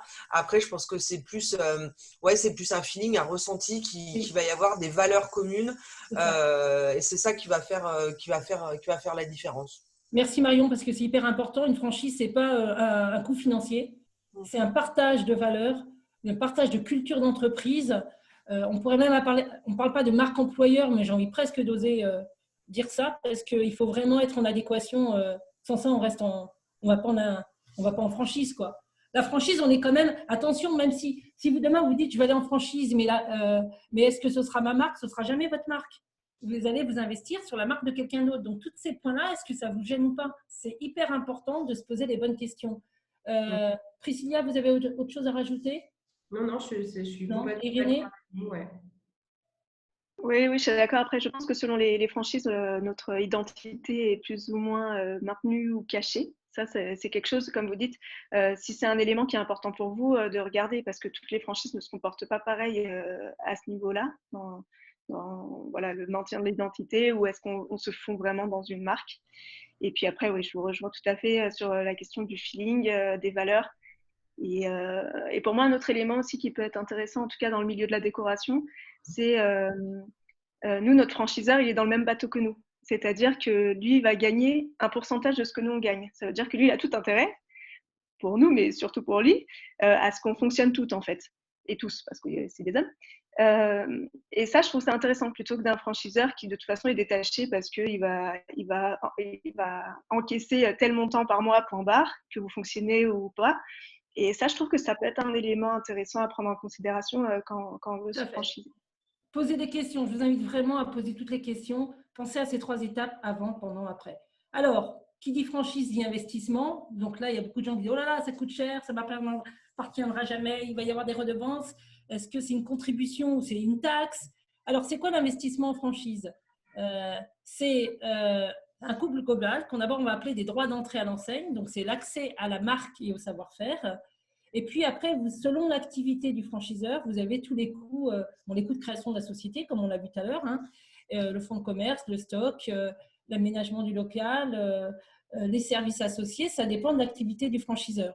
En général, ce qu'il faut que vous sachiez aussi, c'est que les banques, elles aiment bien les franchises parce que peu de personnes le savent, les franchiseurs sont référencés comme tout créateur, sont référencés dans les banques. Et quand un porteur de projet va se présenter à une banque pour un emprunt, il est vrai qu'il est plus facile d'avoir un emprunt par un conseiller bancaire pour une enseigne qui a opinion sur rue et qui a prouvé sa rentabilité que quand on est en indépendant. Il ne faut pas se le cacher, c'est vrai. Voilà. Donc l'investissement, il peut aller en fonction de l'activité. Maximum, ça peut être 50 000 dans les services à la personne, 60 000, mais ça peut monter à 300, 400 000 dans la restauration. Ça dépend de l'activité. Le financement, vous devez avoir un apport personnel. Tout à l'heure, Marion le disait, on n'investit pas en franchise n'importe comment. Il faut penser à ses ressources. Donc, c'est bien d'utiliser évidemment les indemnités du Pôle emploi que vous pouvez transformer en capital ou récupérer chaque mois. Donc, c'est à peu près 30% d'investissement total. Donc, c'est vraiment vos économies. Et puis, on verra la slide d'après. Vous pouvez avoir des… je vais le faire maintenant. On n'a pas besoin de cette slide obligatoirement. Vous avez, je vais jongler entre les deux. Vous pouvez avoir des aides au financement. Je vous invite vraiment. Je pense que les premières, on en parlait tout à l'heure. Vous pouvez retrouver des ressources dans des associations, le réseau Entreprendre qui fait un prêt à l'entrepreneuriat, un prêt d'honneur, je crois. Initiative, le groupe Initiative France, qui est une association qui est dans tous les départements de France. France Active, c'est une garantie bancaire. La garantie bancaire spéciale femme, d'ailleurs, je suis désolée, messieurs, mais la garantie bancaire, c'est pouvoir donner sa caution en tant qu'organisme sur un projet d'entreprise et que ce ne soit pas sur vos biens personnels. Donc, il y a des aides en région qui peuvent compléter cet apport personnel et qui peuvent vous aider à investir en franchise. En tout cas, il est vrai qu'un franchiseur et un banquier, ça les rassure que vous ayez cet apport personnel, quelle que soit la provenance. Ça prouve aussi votre implication et votre envie d'avancer, d'être entrepreneur. Parce que c'est vrai qu'il y a des personnes, ils se disent, je vais aller en franchise et tout va être fait par le franchiseur. Non, comme l'a dit Marion, vous êtes un entrepreneur. Ce n'est pas le franchiseur qui va vous chercher la clientèle, ce n'est pas le franchiseur qui va aller chercher vos ressources et vos aides au financement, c'est vous. Donc, être franchisé, c'est être quand même entrepreneur à part entière. Marion? Ah oui, oui, clairement. Oui, non, mais vous avez tout dit. Non, mais c'est ça. Le franchiseur va bien sûr nous donner son savoir, nous partager son savoir-faire, nous faire des préconisations, mais derrière, les décisions finales, elles nous appartiennent. Donc, le risque, même s'il est plus mesuré, puisque on plonge pas dans l'inconnu, mais le risque, c'est toujours nous qui le portons comme n'importe quel entrepreneur. Tout à fait. Et pour finir, alors, taxe ou contribution positive pour vous, sondage auprès de vous trois, la fameuse redevance mensuelle, c'est-à-dire c'est une somme que vous allez verser tous les mois aux franchiseurs. Je crois qu'elle est en fonction des réseaux, elle n'est pas demandée au départ parce qu'il faut démarrer. Marion, taxe ou contribution? Ouais, redevance mensuelle, donc sur le chiffre d'affaires. Et effectivement, comme vous le disiez, il y a sur les premiers mois d'activité, il y a un plafond. En fait, on démarque, la redevance démarre à un certain seuil que je n'ai plus en tête. Je ne vous dirai pas, je voudrais pas vous dire de bêtises. En tout cas, vous le vivez comme, Ouais. comme une charge ou comme Non, une contribution? Pas du tout. Ah non, ça m'a jamais. Non, jamais je me suis dit elle ne sert à rien cette redevance, quoi. Pas du tout. Pas du tout. Priscilla, vous en aviez deux en location-gérance. Vous aviez la redevance du franchiseur et puis parce qu'il a contribué à votre investissement, vous aviez une location, une indemnité, c'est ça? Oui, c'est pareil, une redevance location-gérance. Ouais. Alors, taxe, contribution? Non, comme Marion. Et Irénée, vous qui venez de démarrer il n'y a pas très longtemps, comment vous vivez cette situation? Moi, je le vis comme une contribution et même au-delà de ça, donc comme je vous disais, nous, c'est un pourcentage, c'est 10%. Et quand vous recevez des appels de clients où vous savez très bien qu'en fait, vous les avez parce que vous faites partie de la franchise, parce qu'ils vous disent clairement que c'est la franchise qui les rassure, etc. Je vois plutôt les 90% que je gagne grâce à la franchise plutôt que les 10% que je dois reverser, quoi. Très bien. Écoutez, je vous remercie. Donc, les aides, on en a parlé. On va finir sur ce slide-là avant vos questions. C'est les étapes pour devenir franchisé. Donc, je vais sur des sites, des portails franchise, par relation, sur le web, sur mon site à moi, Reconversion Franchise. Voilà, j'ai une quinzaine d'enseignes avec qui je collabore. Vous allez rencontrer, vous posez toutes les questions et vous allez rencontrer des franchisés. Vous allez faire un dossier de candidature, donc c'est un formulaire que vous remplissez. Vous allez être en relation avec le développeur de réseau qui est interne ou qui est consultant. Et puis, si à un moment donné, vous choisissez une enseigne, on va vous remettre ce qu'on appelle un DIP. Donc, je parle bien de franchise, je ne parle pas de licence de marque, puisque dans le commerce organisé, il y a de la franchise, il y a des licences de marque. Donc, en franchise, vous allez recevoir un DIP.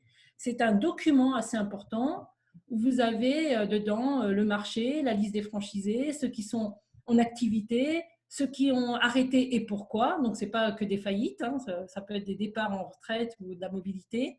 Le cursus du franchiseur.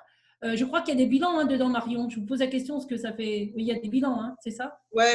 Il y a des bilans. Ouais, il y a tout. Enfin, c'est vraiment, c'est une bible ce truc. Mais il faut prendre le temps. Faut prendre le temps de Voilà. lire. Ouais.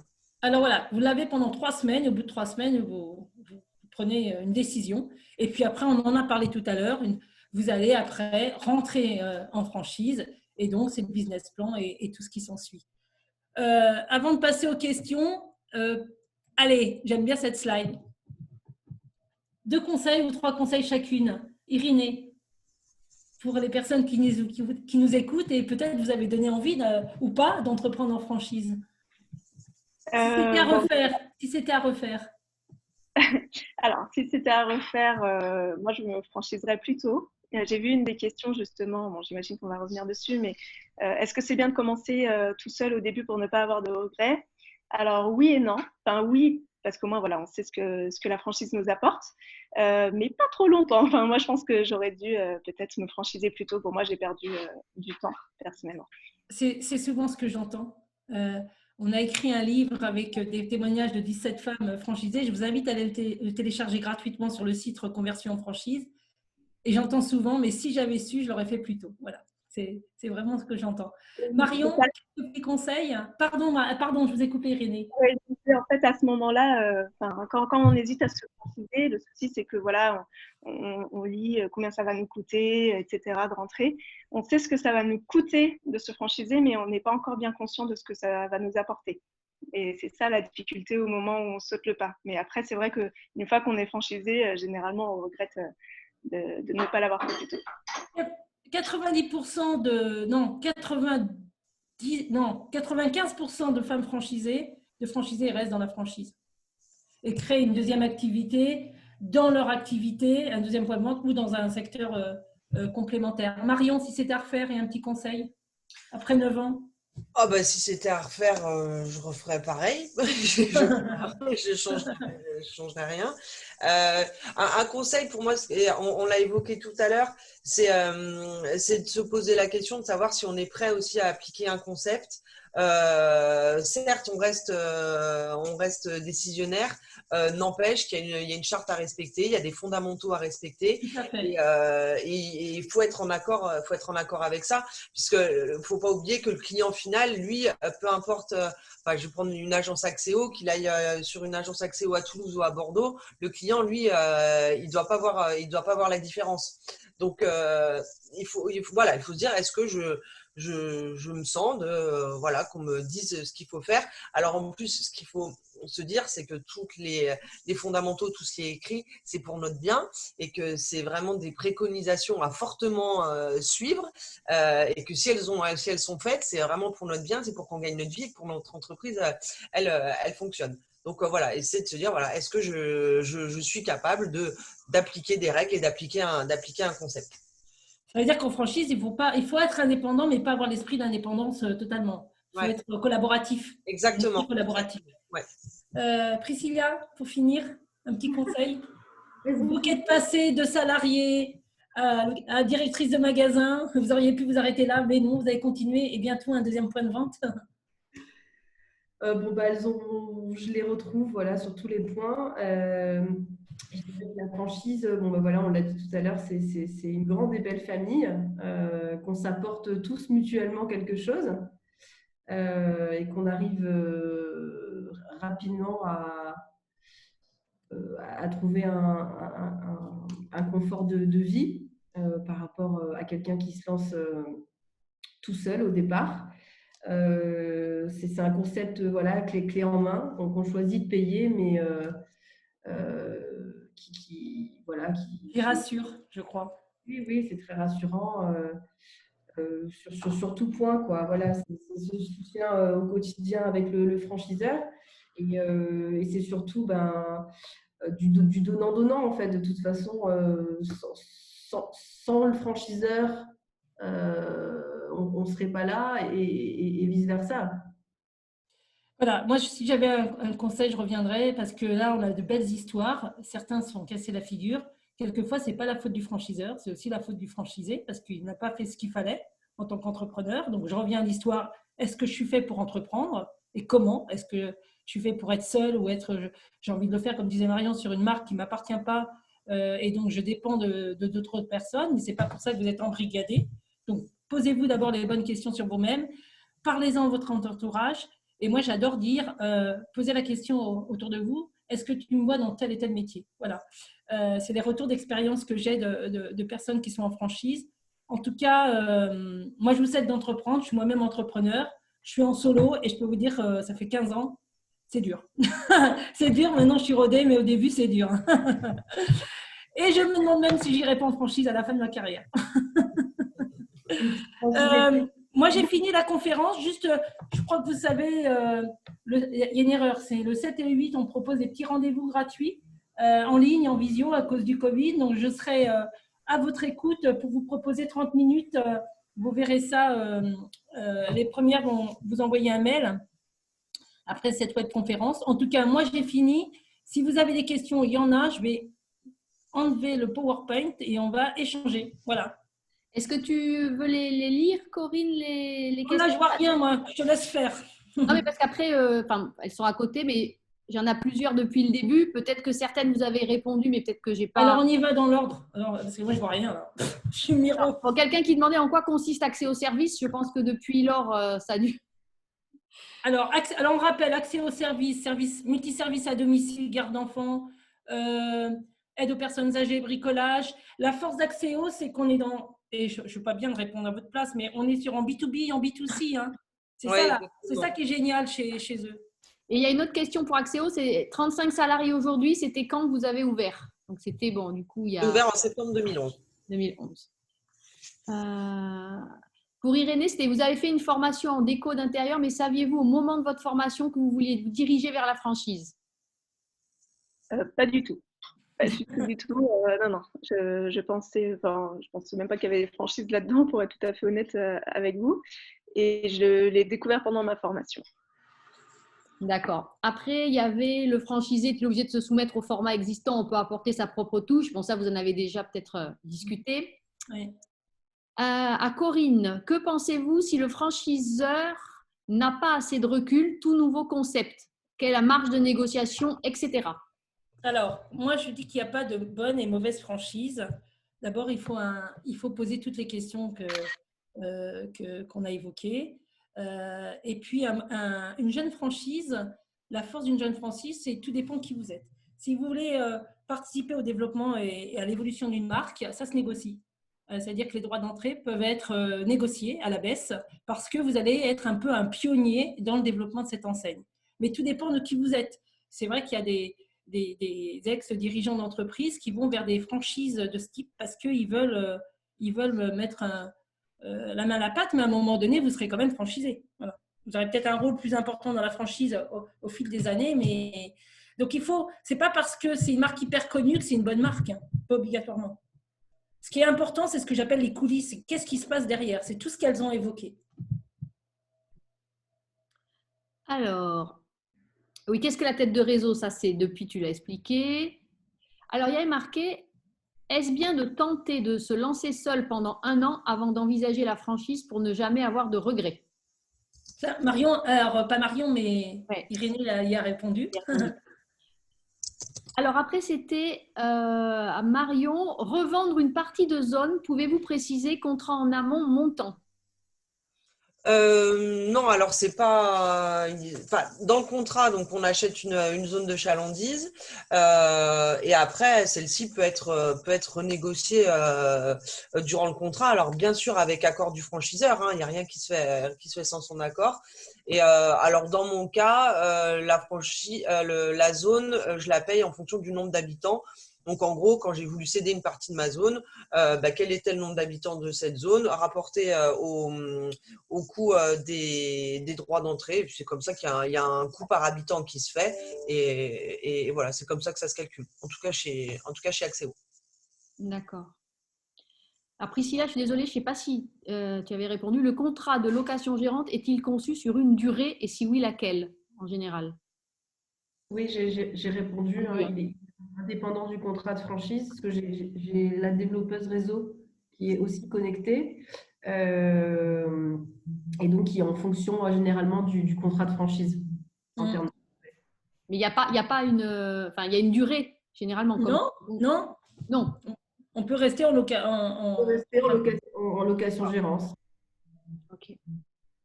Est-ce qu'il faut repayer des droits d'entrée ou des droits de renouvellement quand on prolonge son contrat?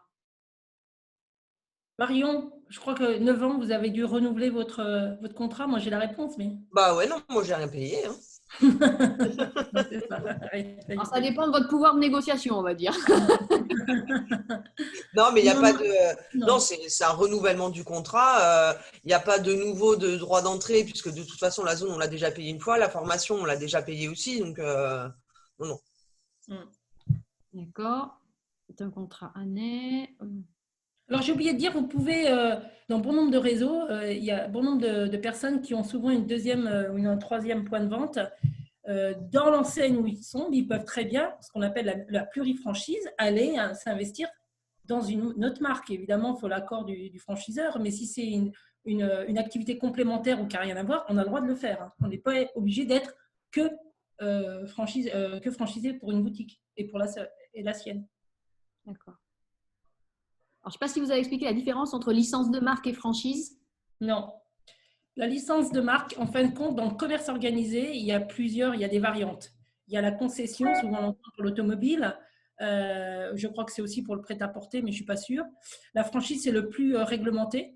Et la licence de marque, c'est l'accès à un savoir-faire, mais en général, il n'y a pas d'accompagnement derrière. Mais je mettrais ça entre guillemets parce qu'il y a des sociétés, des réseaux qui sont en licence de marque et qui apportent quand même un accompagnement.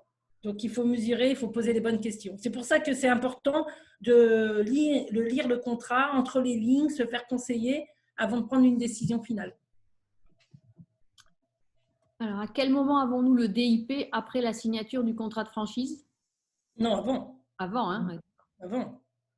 Y a-t-il beaucoup de franchises en B2B pour de la prestation de services aux entreprises? Eh oui, il y en a plein. Oui, voilà, on les ignore. Bon nombre de cadres en reconversion veulent souvent être indépendants, par exemple dans le coaching, dans le conseil aux entreprises, dans l'intérim, dans les transports, comme je disais, dans la logistique ou la sécurité, et personne ne le sait.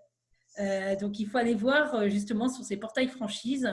Il y en a 54% de franchiseurs dans les services, et je pense que ça doit être la moitié ou au moins plus qu'un quart en B2B. Alors, ça arrête pas de bouger, pardon. Peut-on devenir franchisé à l'étranger? Et du coup, si oui, les avantages et les risques? Alors, moi, je ne connais qu'une seule chose, à moins que Marion, qui a assez d'expérience dans la franchise, je connais la master franchise, qui est le fait de, par exemple, je prends Axéo et je vais l'exporter au Maroc, par exemple. Donc, je deviens une mini-franchise, un mini-franchiseur, mais je dépends de la franchise en France, du concepteur. C'est bien ça, hein, Marion, hein? Ouais, je confirme. Mais on peut être aussi franchisé, je pense que. Est-ce qu'il y a des franchisés, je sais pas, en Belgique, au Luxembourg, chez vous? Ben non, il y en a dans les dom-toms, mais après, à l'étranger. Mais on peut, oui, je pense qu'on peut, oui. Oui. Soit on représente la franchise dans un pays pour développer des franchisés, c'est comme un mini-franchiseur, mais qui dépend de la holding, j'ai envie de dire. Soit on devient un franchisé lambda, voilà, dans le réseau, à l'étranger. Mais je pense qu'il y a des réglementations, ça je ne sais pas, je ne connais pas assez. Alors, vu que le DIP est remis avant la signature du contrat, s'il n'y a pas de DIP, est-ce une faute du franchiseur et du coup, quelles conséquences? Normalement, tout franchiseur doit remettre un DIP, si ça s'appelle une franchise. Comme je l'ai dit, à la licence de marque, il n'y a pas de DIP. Après, est-ce que c'est une faute? Moi, je pense que oui. Je pense que c'est une faute puisque c'est la réglementation qui est liée à la franchise, au code de déontologie de la franchise. Alors moi, j'ai fait le tour des questions, il me semble. Un nouveau message, merci. Voilà, il y a plein de merci, ça je ne vous ai pas tous lus. J'espère qu'on a répondu à vos questions. Vous avez moins de doutes sur la franchise, on a décodé toutes les 4. En pied et point lié, ça on l'avait expliqué. Voilà, donc après, attendez, hop. Il y a quelqu'un qui a commencé une question, mais je n'ai pas la fin. Il y a connaissez-vous, mais je ne sais pas quoi. Ah, des avocats spécialisés franchise. Des avocats spécialisés, oui, j'en connais. Oui, tout à fait. Donc, et j'ai d'ailleurs sur mon site il faut attendre un jour pour le voir parce que je suis en train de remettre ça au clair. J'ai une webconférence que j'ai animée sur le contrat de franchise et c'est un expert en franchise, une avocate qui s'exprime. Donc, du coup, si la personne prend contact avec toi, tu pourrais éventuellement lui recommander un avocat. Oui, bien sûr. Ouais. Et alors, en dehors du DIP, quelles sont les autres obligations juridiques du franchiseur? Marion, voilà. Là, la colle, vous voulez que je vous aide? Les obligations juridiques, c'est de porter assistance. Enfin, j'imagine, hein, je connais pas mon contrat par cœur. C'est de porter assistance et de mettre à disposition les moyens communication, marketing et commerciaux, voilà, pour développer son activité. Il se doit. S'il y a des problèmes avec la marque, il doit informer. Un franchisé, c'est un entrepreneur, hein, c'est un contrat de partenariat entre deux chefs d'entreprise indépendants. Donc, il se doit de lui donner toutes les informations à son développement. Mais je pense qu'il y a des obligations des deux parties. Hein. C'est obligé. Le franchisé doit respecter la marque. Si par exemple, je te donne un cas parce que ça a été le cas. Si par exemple, vous allez dans une franchise du secteur de l'amincissement et tout est naturel, bio, machin, avec les mains, et il n'y a pas d'appareil, et que vous vous dites, allez, pour développer mon chiffre d'affaires, je vais mettre un PowerPlate. Vous savez, c'est des machines. Le franchiseur, il peut dire non. Il peut dire non parce que ça ne fait pas partie de mon concept, ça ne fait pas partie de la signature du contrat. Et peut-être que vous allez passer plus de temps à vouloir avoir de la clientèle pour ce produit plutôt que faire vos séances de massage. Voilà. Donc, il y a erreur. Voilà. On ne peut pas réinventer. Quand on est en franchise, on doit respecter le contrat et les règles du contrat. Et puis, je pense que les obligations sont écrites dans le contrat et puis que ça dépend des contrats. Parce que, comme on dit, il y en a qui sont un peu plus light. Si vous co-créez des nouveaux franchiseurs, peut-être vous co-créez un peu plus, donc il y a un peu plus de latitude que des McDo, par exemple, bon, mauvais exemple. On a l'impression que tout est hyper normé, que tu peux pas faire. Non, mais après, il y a une chose qu'on a oublié de dire, c'est qu'en fonction, encore une fois, de la stratégie et de l'accompagnement de chaque franchiseur et de leur mode de fonctionnement, les franchisés peuvent amener aussi de nouvelles idées lors de commissions ou de réunions en disant tiens, moi j'ai pensé à ça sur le marché, on devrait penser à développer tel produit. Et de façon collégiale, je pense que ça se décide. Marion, je pense qu'il y a eu… je prends Marion parce je suis désolée, elle a plus d'expérience que vous. Je pense qu'il y a eu des produits qui ont été développés voilà, à cause du Covid ou avant, ou une façon de travailler avec la clientèle. Je pense qu'un franchisé a le droit, parce qu'il est indépendant, et d'apporter aussi sa contribution au développement de la marque. Ah oui, mais clairement, nous en plus chez Axéo, on a un fonctionnement vraiment très participatif puisque toutes les grandes décisions stratégiques sont prises par le comité national. Le comité national, en fait, c'est des représentants de chaque région. On est 2 par région. Et donc, en fait, le franchiseur compte pour une voix et nous, les autres franchisés, on a 12 voix, quoi. Donc, voilà, s'il y a quelque chose qui doit se décider, parce qu'on veut développer un nouveau service, je pense notamment comme ça a pu se faire sur le nettoyage de voitures, le lavage auto. Bon, voilà, c'est des choses qui ont été votées, qu'on a travaillé ensemble pour arriver à un service qui pourrait correspondre à tout le monde et qui pourrait se développer au sein du réseau. Si je prends l'exemple de Bida, c'est ce qui se passe. Aucun pneu, aucun appareillage sur les voitures sont en vente avant d'être testés par un comité de franchisés représenté par la marque.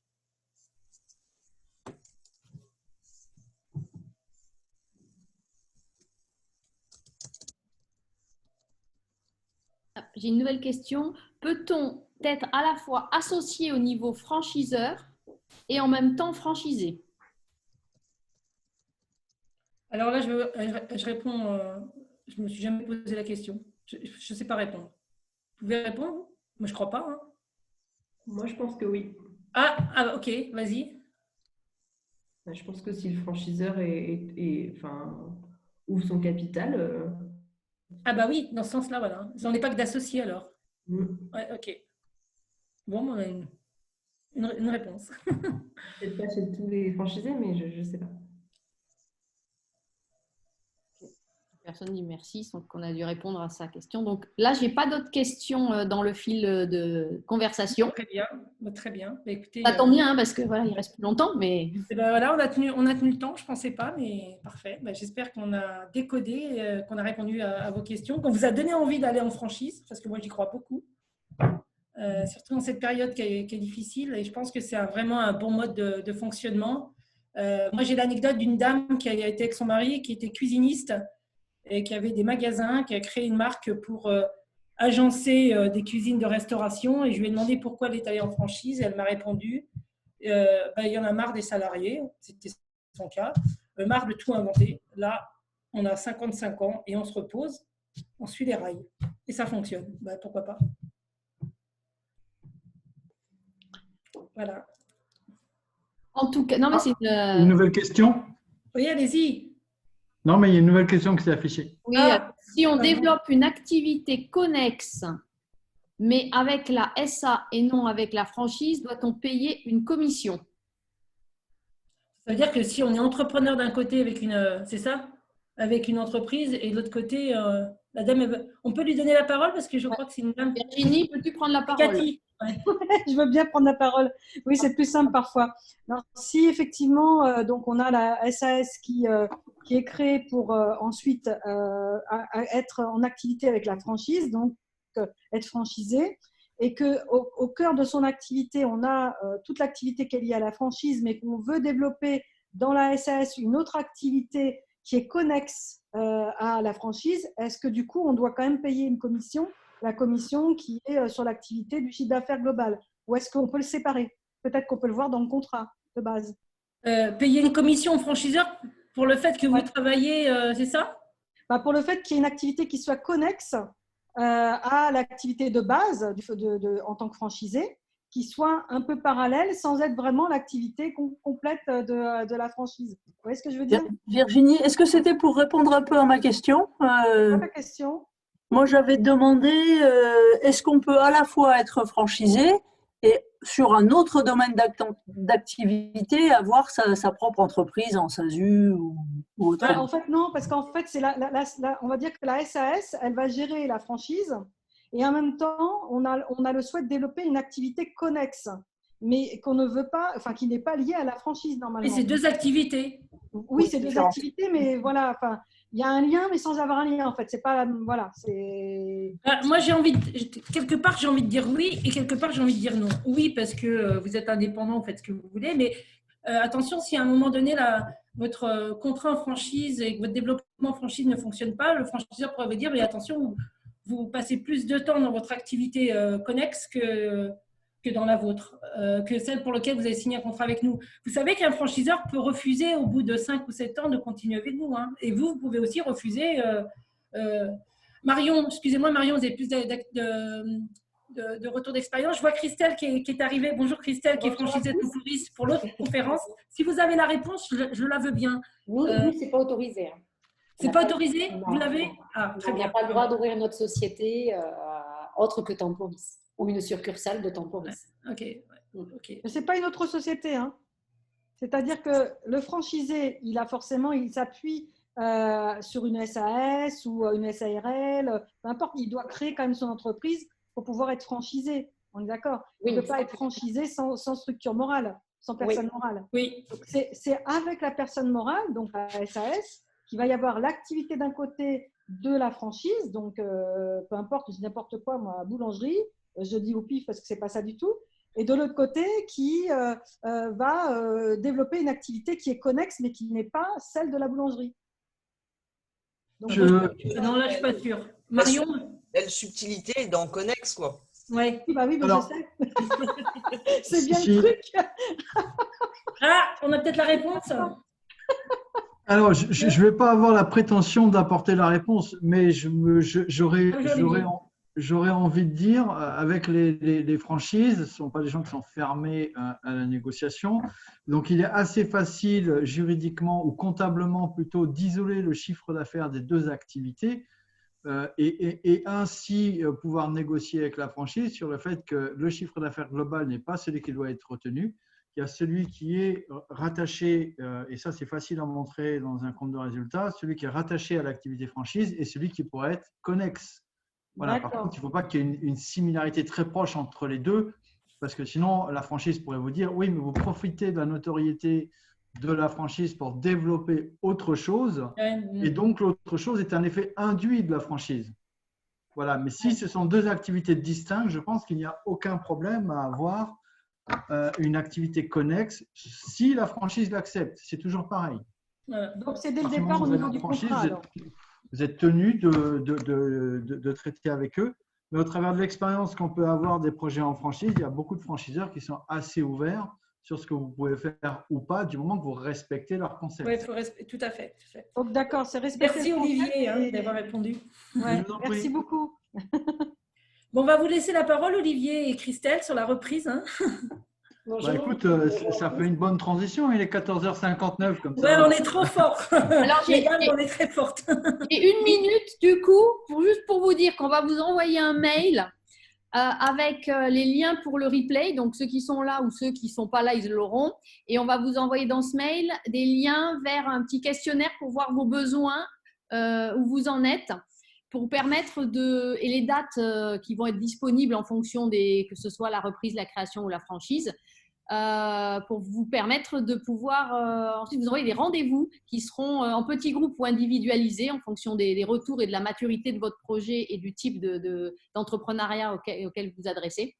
Et vous pouvez répondre, et même si vous avez assisté qu'à un webinaire mais qu'une autre partie vous intéresse, vous pouvez répondre à ces 3 questionnaires et avoir des rendez-vous sur les 3 créneaux. Très bien, ok, parfait. Ça partira demain. Ok, d'accord. Merci à vous tous. Merci d'avoir assisté à cette webconférence. Ceux qui veulent restent. Bientôt, voilà, exactement. Merci. Isabelle, est-ce que tu as la capacité technique de mettre tout le monde en petite salle d'attente 3 minutes? Je dois avoir la capacité technique, même les intervenants ou pas? Non, les intervenants peuvent rester. C'est juste, je voudrais qu'on puisse parler juste 2 minutes avant de lancer. Voilà, c'est juste qu'il ne faut pas que je les vire s'il faut qu'elle reste. C'est ça ma question. Oui, tu peux garder Christelle, je suis d'accord pour qu'elle reste. J'en profite, Olivier, vous êtes au courant que Véronique ne sera pas là? Oui, je suis au courant. Okay. Et je préfère que tu me tutoies, j'ai l'air d'être moins vieux quand tu me tutoies. Bon, en tout cas, merci, c'était un plaisir. Merci, mesdames. Merci, Marion, Irénée, Priscilla. À bientôt, Isabelle. Et bonne continuation, Christelle et Olivier. Merci à vous tous. Aller en franchise, c'est très bien, en reprise ou en création. Non.